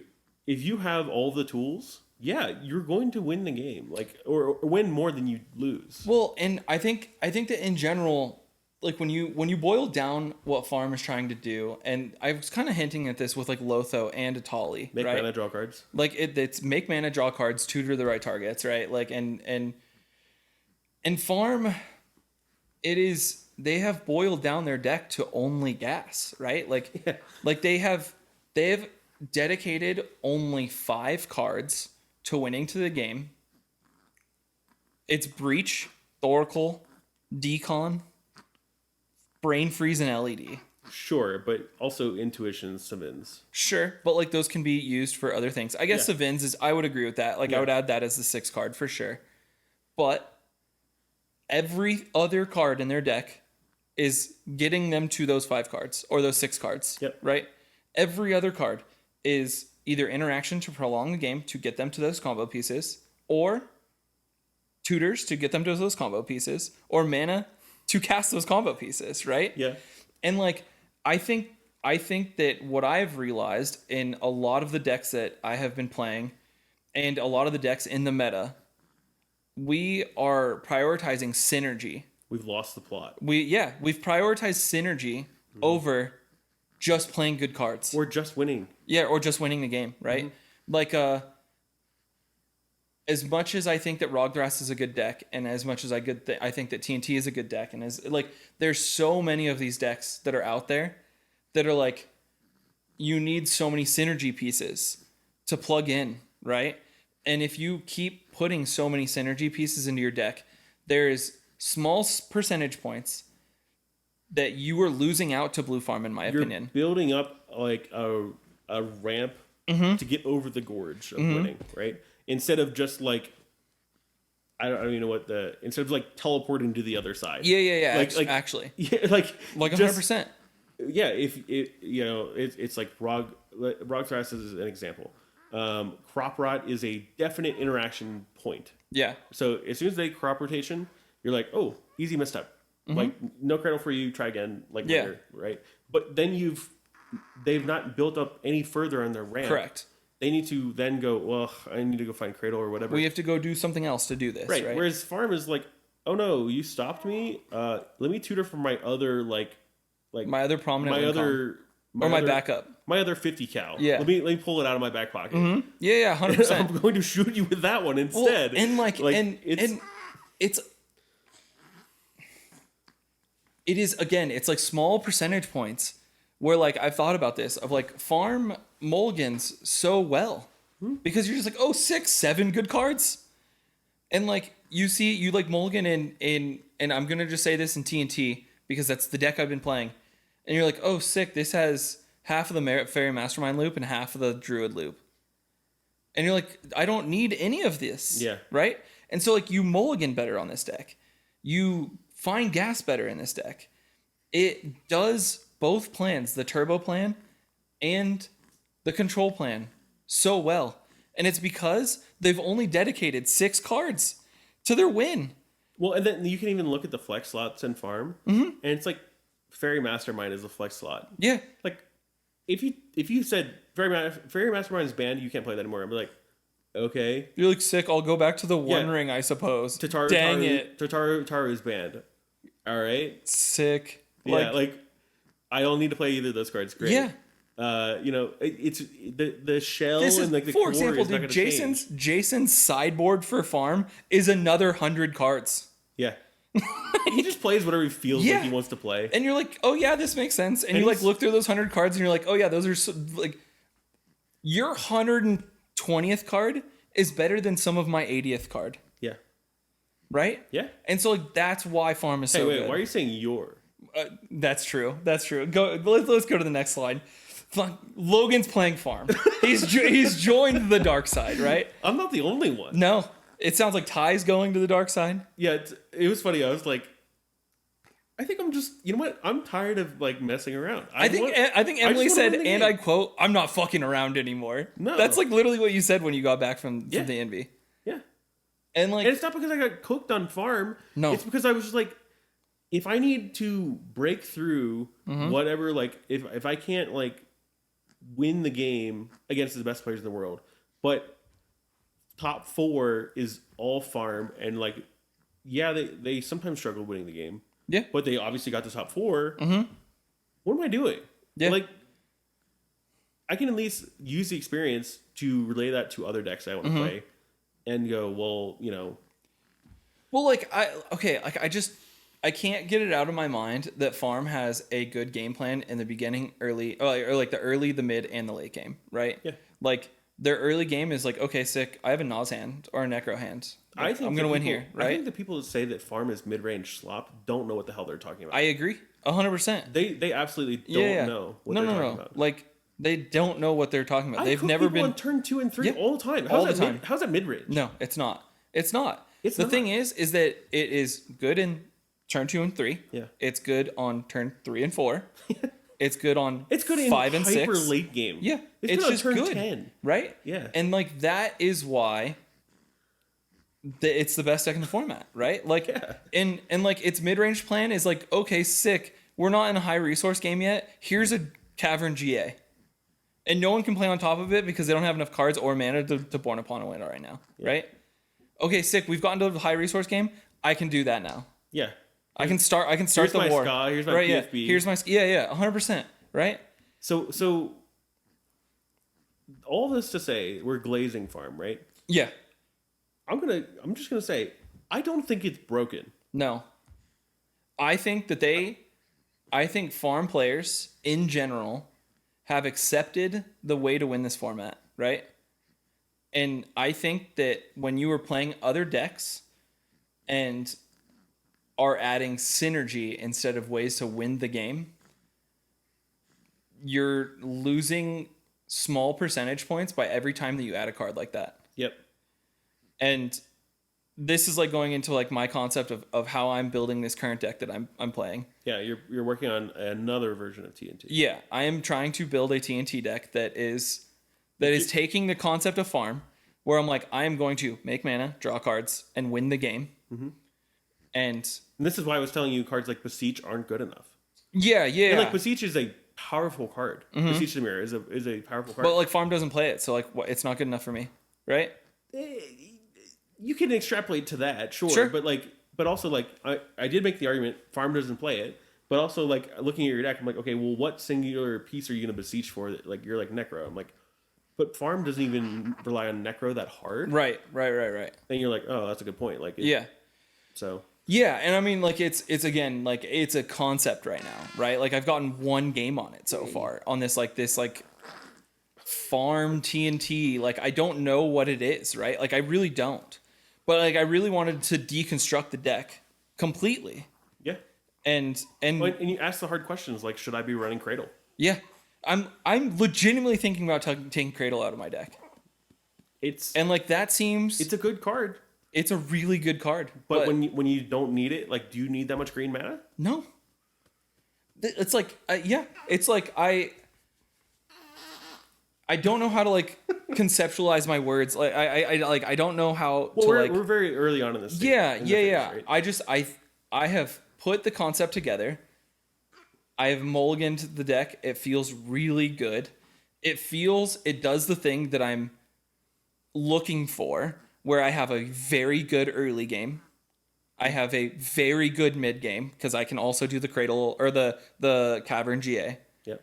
And I have a very good late game. Yeah, you have ways to punch holes and make your own windows and stuff like that. Right. Which is what, like, TNT's pretty much always had that. But for sure. But you're also just, like, looking for ways to, like, if you just have the nuts, you're like, here it is. Here it is. Yeah. Yeah. Like, I can put a turn 2 Necro into play and just be like, I'm going to win with this. Yeah. And I can convert it, right? Like, my deck is set up to convert a turn 2 Necro, like, unlike other TNTs are, right? Exactly. It's every person that I've talked to is like, oh, you're not leaning into the strengths of green. And I was like, yeah, I'm not. Because green's not that strong. I'm like, I was like, you're absolutely right. Like, I'm not leaning into... I'm playing Esper with mana, which is terrifying. Yeah. Guess what? That's terrifying. Yeah. Give me the Cabbage Man with an Esper deck. Please. Like, that's the only downfall of Esper, is they can't make mana. It can with Tithe. Yeah, it can. In Taru and for sure. In Lotho. But like we've accepted that like that the Esper is like a slower, control-y shell. Yeah, it doesn't. And it's like what? Yeah, it doesn't have to be. Yeah. Like what if I have a supercharged mana Esper deck? And you're looking at green for ways to help you convert a Naz or a Necro, right? And I think there's a lot of valid things that can help you with that, such as like, it sounds strange, but like exploration can help you with that. If you have an exploration on the field and you have a, I just did it. If you Naz, you go, ooh, E-Zone's in my hand. Yeah. E-Zone? Yep. It's also really good if you're on like the mid-range grind plan, like exploration fish. That fish is never dying. Yeah. It never. Yeah. Right?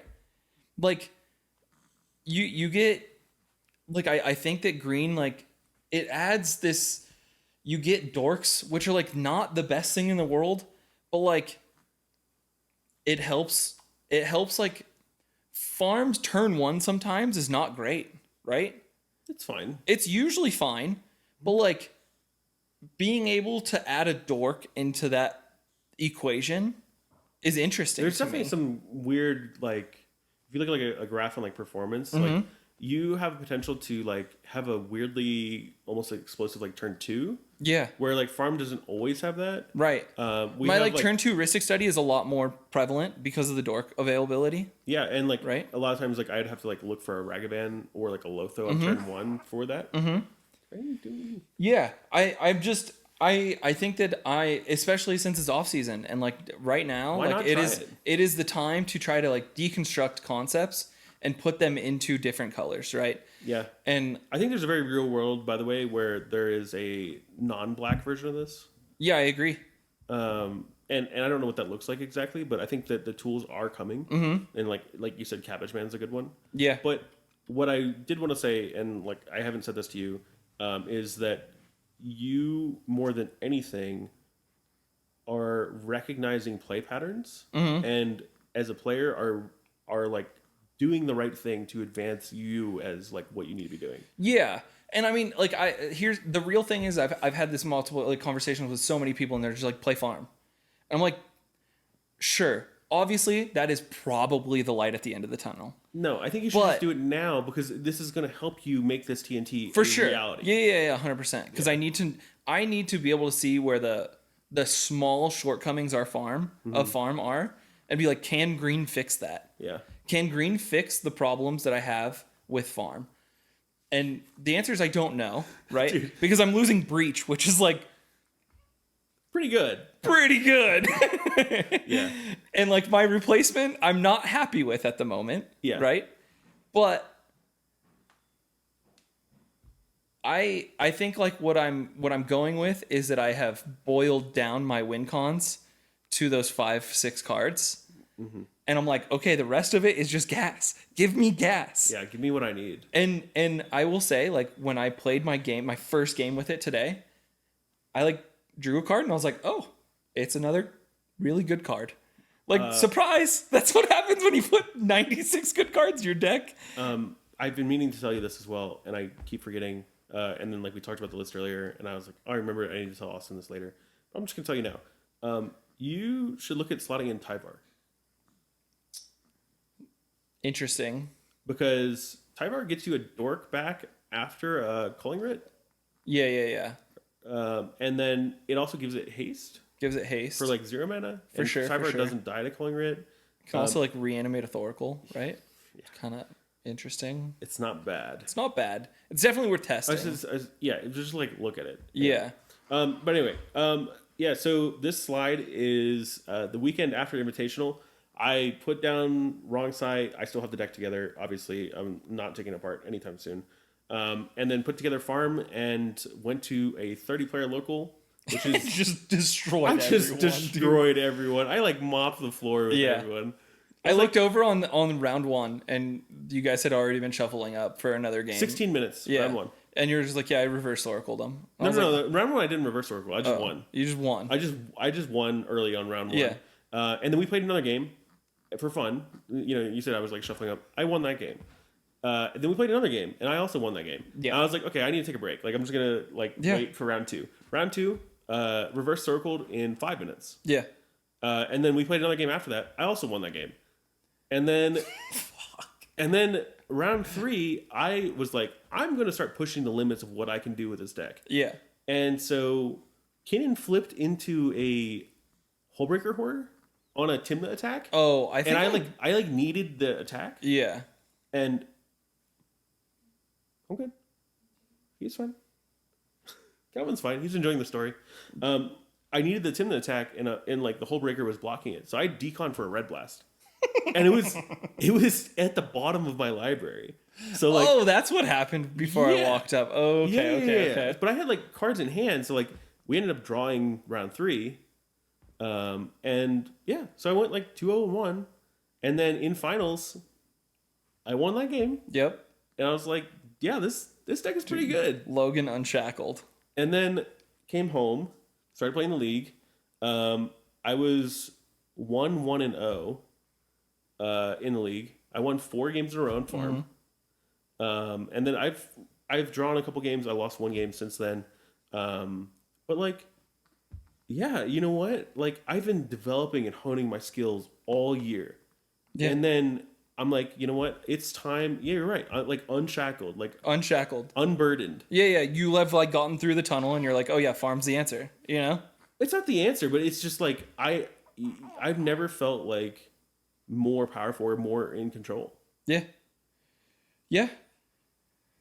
It's a doozy of a deck, dude. But it makes me want to play my other decks more. It makes me want to change my other decks to be like, okay, not that I need to be like farm. No. But I also need to like. But I think that core concept. This is what I'm going up against. Yeah. Like that's what I'm saying. Is like we need to adapt that core concept of like just play good cards. All I can tell you is that cEDH players are top tier copers. Yeah. It's crazy. Yeah, 100%. Yeah, that you show me a card like, I don't know, one of the Spider-Man cards, like the red one that's like a defense grid. Yeah. I'm like no, it's bad. Like, it's terrible. It's terrible. Yeah. Like, I've been playing Yoshi Thras and TNT, like Cradle TNT, for the last few months. And like, half of those cards are not good. Yeah. You need like pieces, right? And like we were talking about, you need A plus B plus C plus D. Here's the thing, right? To represent like kind of a combo. Is that we were praising that because if you play so many pieces, then none of the pieces are good, so they basically read uncounterable, right? Which is a thing. It's true. That is a thing. It is true. But now that people have caught on, that's not true anymore. Because people are just going faster and underneath that. People are going faster and underneath it, and those cards don't read uncounterable anymore. Because they're like, oh, that's not uncounterable, dude. You're winning the game. Yeah. Yeah. Right? And so like people are starting to do the mental math of, well, if you have this and this and this, then all you need is this, and now it's you just need this fairy mastermind that has flash, and you're gonna put it on top, and no, we're not gonna have. You can't have that, right? Right. Yeah. And so like, so now if you think about it, like all these pieces, they're like not good anymore because they don't read uncounterable. Yeah. And so like, and I'm not saying that Rogthras or that Cradle TNT deck is bad. By no means am I saying that. No, I don't. I think, to be clear, I don't think they are either. I think that both those decks and Yoshi Thras, like I have my problems with Yoshi Thras after playing it, and I've explained those thoughts, right? Mostly because it's in Bant. Well, it's in Bant. I like that color combination. It's mainly just because it can't win into 2 turbos, right? Like you have a 0% chance of winning that game, right?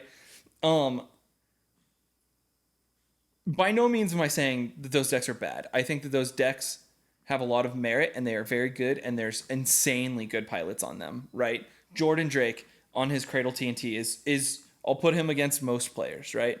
Pigeon on Rogthras, I'm putting him against most players. Yeah, but we're talking about specialists. And these are specialists. We're also talking about players that if you handed them the farm list I'm playing, they're just crushing us anyway. They're crushing anyone. Yeah, exactly. Yeah. It's not even about that. It's just you have preferences and you're allowed to have preferences.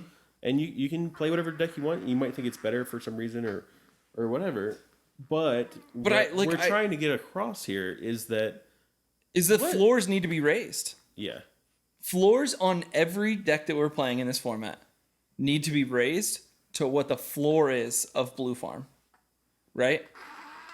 And I think that we need to take that concept and run with it. Yeah. Yeah, I agree. Like, yeah. I'm just like not playing any cope cards anymore. Like I can't do it anymore, you know? Yeah. I start thinking about like stuff in like Glarb. I'm like, I should cut Consphinx. Yeah. Like it doesn't win me the game. It's a 6 mana card that doesn't win you the game. It kind of does. Sometimes. But also it sits in your hand sometimes and you can't play it. Yeah. And does Farm ever have that card? I mean, technically yes, but like they're way less impactful. Yeah. Like if I draw a DRC and I don't have flash, it's like it's sitting in my hand. It's not doing anything. Sure. Right. But like like who cares? But like also it's a 1 mana DRC that you're just like, okay, I'll play it and I can flare it later. Right. Or it's dumping cards in my yard for breach. Yeah. It's just insane. It's really interesting. Also, by the way, some farm lists aren't playing that card. sometimes it's not good enough, right? Yeah. Okay, this is another thing. There's a certain farm player that I don't want to like out their tech. They've taken Decon and Thoracle out of their deck, dude. We all know who it is. Which is crazy. We all know who it is. Sure. It's not that crazy. Right? The player top 16 in the Invitational. And guess what? They replaced it with more gas. Right? like they've identified that Thassa's Oracle and Demonic Consultation are not good cards. Yeah. And guess what? They're just playing more gas. Although I will say I did reverse Thoracle with Tainted Pack Thoracle. For sure. And like that was a turn 2 in 5 minutes. And I was like, that felt pretty freaking good. Yeah. So I don't know. I mean, I get it. I understand, right? But I don't know. We're in an interesting spot. We just glazed farm for probably 20 minutes. Hold on. I want to say I'm glazing the concept of farm. You can't do that without. Let's be real. Sure. I did glaze the deck. I glazed the deck a lot. The deck is good. Yeah. And I think that us arguing, like, we wouldn't have a channel if we're like, no, farm sucks. Like, it's not. Yeah, we would lose a little bit of credibility. A little bit. Yeah. What's funny about this is like, I've been walking around joking. I'm like, Jason, bro, why didn't you tell me farm was good? Yeah. And he's like, you know, he'll like smack his lips and roll his eyes at me and be like, yeah, okay. Like, yeah, that's definitely what I haven't been saying for the whole year. But there's a difference between saying it's good and saying like, no, you don't understand. Like, you have not had your like 1960s sexual awakening like until you've played farm. Like, it's not, you know what I mean? Like, I'm like literally remembering a conversation that I had with Eric like a few months ago, and he's like, oh, the first time I played farm. And like you look at your hand and you're like, wait, this is how powerful every farm player's hand is. Yeah. And like then like you look and you like have these conversations with like farm, and you're like, so do you have anything? And they say no. And now you know they're lying to you most of the time. Either that, or they're playing the really proactive version. Yeah. And you're almost more concerned. That's more concerned because they're winning the game, dude. Yeah, it's our friend Jay, who's been on our channel multiple times. God, dude. He's playing a hyper proactive version of farm. Like, he's cutting like Mind Break Trap and stuff. He's on like 24 lands. Yeah, and he's like, I don't have anything. I was like, that's way worse. Yeah. You have 19 cards in hand, and you're telling me like you can't stop an active win on the stack. Yeah. And, like, I'm sure someone else is, but that means you're untapping and winning. That means you're for sure winning this game. Yeah, you've got like 3 win attempts. Yeah. So, I don't know. You're right. Like, it's you have this screen in front of your face of your hand when you're playing another deck, and you're sitting across from a farm deck. You can envision the cards that like, but it doesn't get imprinted into your brain or your like quote muscle memory. Yeah. Until you've started playing the deck and you're like, oh, like at any point in the game, like, yeah, I'm holding this or that or whatever. And then there's these times where you have a Ristic Study or you have a fish or whatever, and someone's casting spells, and you're like, oh, next piece. I drew the answer for that. Cool. Like, here's combo piece B. Yeah. In one of my games in the league, which I think I'll probably try to edit down and post, I was just like, I tutored for Savins. I had Necro in Yard. I cast Savins targeting Necro. And they had to do a lot of work to like stop it because I had like another piece to protect it.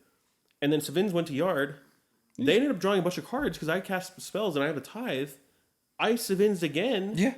And they're like, oh shit, like now we got to stop this. And then they're like trying to piece ways to stop that. And then in the meantime, I cast Crom. I draw 2 cards from 2 players. I draw Breach LED. And they're like, oh, we got him finally. Like, you know, you probably shouldn't push anymore because you're going to go untap it in the next player's turn. I go, here's Breach. And they're like, go again. Yeah, they're like, let's go. Oh, we're cooked. Like, okay, this is another way to like explain this, right? Is that I breached, played LED, then played Necro again. Because I didn't have any tutors. That's funny. I just played Necro again. And then put LED back out and play Necro, crack LED, win the game, dude. Yeah, that seems gas, dude. Jesus Christ. See, like, okay, and this is another thing. Is like, I used to have these conversations with Jax, right? And it's like sometimes like we just thought Jason got lucky, right? Like, oh, he just drew the right card at the right time. There are definitely times when that happens. 100%. That happens to every player all the time. It happens, right? But guess how you make that percentage go up? Make every card in your deck be a lucky card. Yeah. Right? Like, you're like, oh, sick. This is the right answer. And if you look at the format, like, are you seriously telling me that there aren't 100 good cards in those colors? No. No. 100%. Yeah, we've already established that there's 100 plus 100 more. Right? Yeah, so, like, exactly. So, like, stop coping. Like, cut all of the garbage. Cut it all out. like I'm the garbage man. Take out the garbage. I'm like legitimately like this deconstruction of TNT. It's like the suggestions that I've gotten from some people is like, oh, you should play Druid combo. It's like, nope, absolutely not. Both those cards are still awful cards. Yeah, get them out of here. Oh, I can make an infinite green mana. Oops, I don't have blue to play Thrasios. Yeah, get them out of here. Yeah, like I don't need them. Right? If it's not a combo piece, something to make me draw mana or draw cards or make mana. You mentioned synergies earlier. What I will push back on a little bit is that part of the reason that farm is really good is because it also has synergy. Sure. It has extraordinary synergy with the graveyard and breach, and absolutely. Thoracle's less than 3, so you can Savins a Thoracle if you need to, and all these other like random incidental things where like it's almost too perfect. And, right. And to say, but that doesn't mean that it's like, it doesn't mean that it's broken, right? Who's calling? But okay, so I think when I'm saying like synergy, that means I'm not playing Manifold Key to untap a One Ring. Correct. Right. No, but I'm saying like farm not only has the card quality, but it also has synergy. Yeah, sure. Right. But like I don't think. When I'm saying synergy, I think that people are like leaning too hard into synergy. Yeah. Right. No, I agree. Like, but I just again, think we should also just recognize that farm is a synergistic deck. Yeah. It's not just like 100 standalone good cards that don't overlap with each other. That is true. That is not the case. That is not the case. But we're not relying primarily on the synergy to make the deck function. They're not playing something that's like equivalent to a Cloud of Fairies. No. Which is like, don't get me wrong, I love that card. I think that card is the best card in Tree Farm, Yoshi Thras, and Drog Thras. I think Cloud of Fairies is probably the best card in that deck. Yeah, I mean, it's half the reason people play Spring Card and Tukos. Yeah. You can copy it. It's insane in all three of those decks. Yeah. That card, or something that would be like equivalent to that card in Farm, is card 155. Mm-hmm. And like, why are we playing that? Yeah. We're waffling over cards like Into the Flood Maul. Yeah. And Cyclonic Rift. And you asked me, like, why are you on Cyc Rift? I was like, well, it's literally Into the Flood Maul for 1 more mana with gigantic upside. Yeah. And you were like, oh yeah. Yeah, you're like, oh yeah. That just also point. is just a must counter spell going into your turn. And now you know that the doors are open. Or sometimes there's just problems. And you're like, I have a lot of mana. I don't have anywhere to put it. Oh, here it is. Yeah. Yeah. I don't know. I think just to wrap this up, we can talk about this all day. 100%, and we do all the time. Like that's how this channel exists, right? Yeah. But I think like to like kind of wrap up the conversation is I think that right now, especially because it's off season, right? Like really take a look at the concept of your deck and like deconstruct it and put in really good cards and see if that's better. Start there. Yeah. And then start adding the like little 1 or 2 spice pieces. Yeah. Because it's not, your whole deck cannot be spicy. Yeah. I mean, you can win games with those, right? For sure. You can even win potentially tournaments. Mm-hmm. But can other players pick up? All right. Can other players pick up your deck and like, well, it's going to take cEDH by storm? I mean, like probably not. Probably not. Right? Like we saw that exact thing happen with like Glarb, right? Yeah. Like you don't see me taking to tournaments anymore. Yeah, but like you, I wouldn't even say you were a specialist on that deck, right? You were the most known person for the. You were the Glarb father for a little bit. Yeah, I still am in many ways. Yeah, but like you saw a lot of people try to replicate that list and that idea, and you're like, oh, you can't do it. Mm-hmm. Right? Like and it's because the quote unquote card quality and game plan are hard to navigate. Yeah. Like we've seen very few people be able to take that type of list and go win a tournament. Do you remember how much practice I put in before Snowy Summit? Yeah, so much. I had coaching sessions with Comedian. I had just like internal things that we talked about, like as friends. I had like, hey, I'm only going to play this deck. I want to practice for a tournament. We need this game to be like legit tournament practice. Yeah. And like sit down and play as if we're in a tournament. Like I put in so much work into making that deck work. And added some very silver bullets. Yeah. Right? Yeah. And I think like we can also like navigate back to like the Krark conversation that we were having earlier. Mm-hmm. Do you know why people aren't playing Krark? Why? Because it's a pile full of synergy. That's true. It's a pile full of synergy. Yeah. And if you remove a few pieces, the deck falls apart. Guess what happens when you remove a few pieces from farm? They play a breach and they put them all back into play. Yeah. And they win the game, right? Yeah, yeah. Like, well, and that's why like we were talking about like Krark Ishai. Like, there's a handful of like little Krark cards. Sure. But like they're the ones that are like gut shot, which is like that kills OBM, so it's not that bad. And then like Gitaxian Probe that draws a card, so it's not that bad. Yeah, and it makes you play a 97 card deck, right? Like that's what yeah. But like it's like it's Krark plus like a couple of the Krark pieces, and then like Jeskai. Yeah, it's just like Jeskai first, and then Krark later. Jeskai stuff good. Yeah, Krark stuff sprinkled in, right? All right. So we're playing good stuff now. Yeah, I mean that's my plan. Like that's my plan. I'm incredibly stoked to play this deck that I'm building. I have lots of opinions about farm. I'm sure I'll talk about them more in the future, but let me just say, I'm reminded that we are all playing cEDH to win the game. Yeah. And going 2-0-1, well, 3-0-1 after this tournament finished, and going undefeated and winning that, and winning $150 in store credit. Like, dude, there's no greater feeling. Like, it's fantastic. I want to win tournaments. Yeah. I want to win games against my friends. I want to be the best player. Mm-hmm. And I think that's why we're all playing cEDH in tournament settings. Yeah. Twice a week here in Denver. Right. But when you actually get to feel those feelings, oh yeah, you're instantly like reminded. You're like, oh no. Like, no. That's why we're doing this. Yeah. But I think we all need to feel that. Mm-hmm. Yeah. I think this is just take this time to really deconstruct what you think is correct in cEDH. Yeah. Because we are in off season and this is the time to do it. Yeah, figure it out. Like figure it out. Feel what play what feels good. Because maybe I'm off the rocker. Like I don't know if my thoughts are correct, right? But you're trying. You're doing trying. what you think is right. Yeah, exactly. Yeah.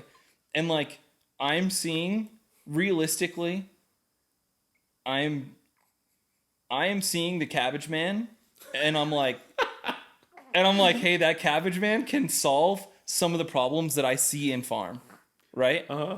Yeah. And I'm like, okay, if that's the case, how do I do that, right? Yeah.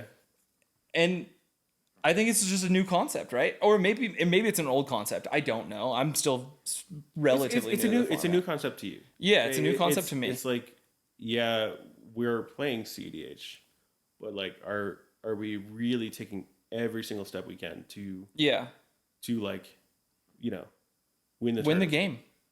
Yeah, win the game, like win the tournament. And whether that means playing farm or means like playing like practice games, or like talking with your friends and saying like, is this card good? Should I take this out? And then actually like not just hearing the feedback, but like doing something with the feedback. Yeah, for sure. Receiving it. Do you know how crazy it is to play a green deck with no creature tutors in it? Because that's what I'm doing right now. Yeah. Well, no, you're running creature tutors. You're running vampiric tutors. Yeah, exactly. Sure. Yeah, you're not wrong. You're not wrong. I'm just saying. But I'm not running like Eldritch Evolution and Neoform, and right now I'm off Finale, but I think it should probably go back in. Yeah. But like, you say that to someone, and they're like, "What?" or the Cradle argument. Or yeah, I was talking to someone about this, being like, I'm thinking about taking Cradle out of my deck so that I can say I'm not playing Cradle. Well, when there's when there's a Bowmasters in play and they're like about to ping my dork, I'm like, it's fine. I will say that if you are still running Crop Rot and you're not running Cradle, people are gonna be like, well, he's obviously Crop Rotting for something that is like more important. Yeah, for sure. So like, which is E-Zone, but I mean, I ran into the same thing with Glarb. Like, this is the same conversations I had with Glarb, like when I was practicing and leading up to the event. I got so many questions of, why aren't you running Doomsday? Why aren't you running? Why aren't you running Cradle? I saw people who were running Kin Basalt in Glarb, which is insane. Yeah, but like, I'm like, okay, I have identified that is not a pattern. Yeah. It's like winning, right? Okay, you're like, I've assembled this A plus B and have nothing to do with it. Yeah, I mean, like, I think the why no Doomsday is like a thing like that. Which we disagree with, but like I still can't dodge that question. Like, it's people are like, oh, you're still not right. I'm like, no, because it's bad. Realistically, most people are not playing Doomsday and Glarb anymore. I think that's probably, but they're also not playing Hulk. But it also sometimes but it also took like me not to like glaze myself for this, but like I didn't run it and I won a tournament, right? And then people go, wait a second, oh, this is a proof of concept. Yeah, exactly. Yeah, and it's exactly true, right? Like, we look at Glarb, your Glarb specifically, as like a control deck. Yeah. But guess what? Like, no one was playing control Glarb. No one was playing control Glarb. No. But also, I want to reevaluate, like, if we were to go back and look at that list, bringing it back to farm, you're probably running one more piece of interaction than farm. No, I'm running a few more. Like, even then. Yeah. It's like, what are we doing here, man? Yeah. Like, farm's like, oh, I have gas and interaction. I have way more of it than everything else. The difference is really that Glarb doesn't have gas. Yeah, it's true. There's no way for it to have gas. Yeah. And like, when you're playing value Necropotence just to like get lands on the top of your library. Yeah. And farm's just like, they're what laughing. Are you doing, bro? Yeah, they're like right? Like, and again, we are not saying those decks are bad, right? I just want to unequivocally saying is highlight. Take a second look at what you're doing. Yeah, I want to highlight. That's why farm is good. Yeah, that's why it's better. Yeah, is because there's small percentage points because they are not coping. Yeah, right. But this doesn't make me want. Like, this doesn't make me want to ban things. No, I agree. This makes me want other decks to be better. Yeah. I want everyone to get to that ceiling or that floor. Is that possible with the current card pool? I think it is. I think it is too. I think people are just not examining the current card pool. I think they're coping. Yeah, I agreed. But I think that comes from the casual mindset, which is me saying that is not. I'm not putting you down, putting anyone down. No, absolutely not. But like, we all went casual to CEDH. Like 99% of us did. Yeah. Right. But in casual, you're like, wow, this card's so cool. It's so fun. It does the thing that I want it to do, or like it has a synergy, and I can combo this with that, and it does, like, okay, sure. But like, when you get blown up by a farm deck, you're like, oh, it's because Ristic Study is good. It's like, no, it's not. No, it's because Ristic Study is another good card in farm, and that draws more good cards. Yeah. like surprise, that's why farm has such a high win rate with Ristic Studies in play. I've never seen a Ristic Study be so bad as to when it's in mono blue. Yeah, exactly. It's terrible. Right? But like, when you're in farm and you have a Ristic Study in play, and then there's another deck that has a Ristic Study in play, like the amount, like the small percentage points, which is what I'm gonna keep honing on to. Yeah. Is that like your 99th good card in your deck is someone's 89th good card in their deck, right?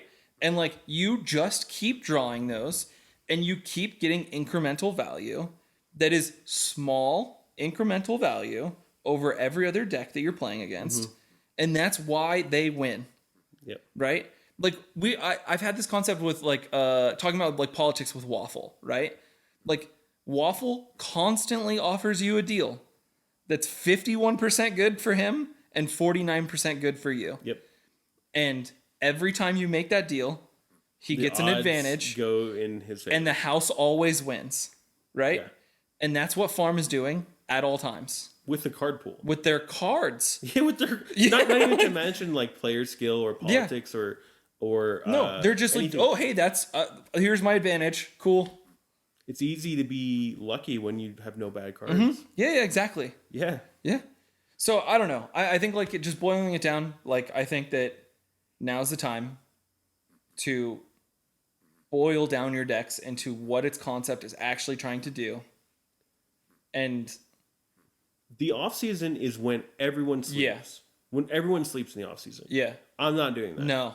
No. I'm brewing up something crazy, dude. I'm not even brewing up anything crazy. I'm just going to win. Yeah. I'm just putting the I'm just winning events. Yeah, that's the plan, right? Right? Like Yep. what are we doing? Like I'm not waiting until the last minute because like this is the excuse that like let's say you're playing in your high school football team against another team. It's 14-14 tied up and there's a bad ref call and you get a penalty for it and then your opponents win because of it. And everyone's all upset about the penalty and like, wow, that ref really fucked up. And the coach tells you shouldn't have even been in this position. Yeah. You should have blown them out of the water. Yeah. You shouldn't have waited until that ref call. Correct. You should have been 2 scores above. You shouldn't have been tied. Why are we tied? What are we doing? What did you do for the first 3 quarters of the game? Yeah, exactly. Like, no, I'm not doing that with this season. No. I like didn't get a good start to last season just because I was so new into the format. Sure, yeah. Like if I had the back 3 months of my last season, I would have been in the MV. Yeah. Right? Yeah. So like I can't do that. You were close. Yeah. You and Eric were close. Like I can't I'm not doing that this year. No. Like I'm just going for the envy immediately. Yeah. Like I'm not joking around, dude. Yeah. Like and if that means cutting, like if the Cabbage Man ends up not being the card, if it's not good enough, guess what? Get it out. It's out. Yeah. It's out. No, I mean, in reality, it's probably pretty good. Right? Yeah. But it's like I was just having this conversation. I'm like, I'm cutting cord. It's out. Get it out. Yeah, because I'm like looking at your creature package. I was like, what do you want? I'm out. Get it out of here. I guess you want a Thassa's Oracle at instant speed, but like, it's not that good. Yeah. I don't know. It's a interesting time to be in the CEDH world. I love it. I love it so much. It's so fun to be in this, like, where everyone's just brewing something, Yeah. Something crazy. For sure. And yeah. Is this our last slide? I think so. Yeah. Yes. Looks like it. Yeah, we had to end with you joining the dark side. I'm sure I'm not the only one after what happened. No, I don't think you are. And I'm excited for it. Yeah. Because I love playing against farm. It's fun. Yeah. I mean, more good farm players just helps me in Swiss and top 16s, right? Like, yeah. It's what it comes down to.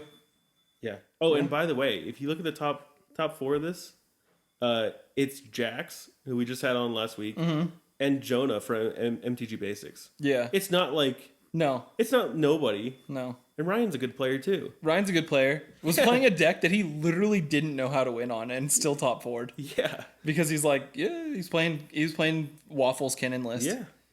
And just... But I think we have a lot of really good and interesting things ahead. Yeah. If you want to see me play farm, there is a video from a couple nights ago. That gameplay is up right now on our channel. Yeah, you'll see me have some cope cards like Ocelot Pride and Charismatic Conquer in that day. Not anymore. Not anymore. Well, thank you for joining us, and thank you for hearing me rant about little Calvin here a little bit. And yeah, we're excited. Thanks for listening to me rant about. No, dude, this is fun. I know. I can't wait to see this proof of concept. Yeah. I really think this is I think it's good. Your win rate's going to go up. Yeah, 100%. All right. Yeah. And we hope your win rate goes up. True. So, all right. All right. Till next time. Till next week. Bye-bye. Bye.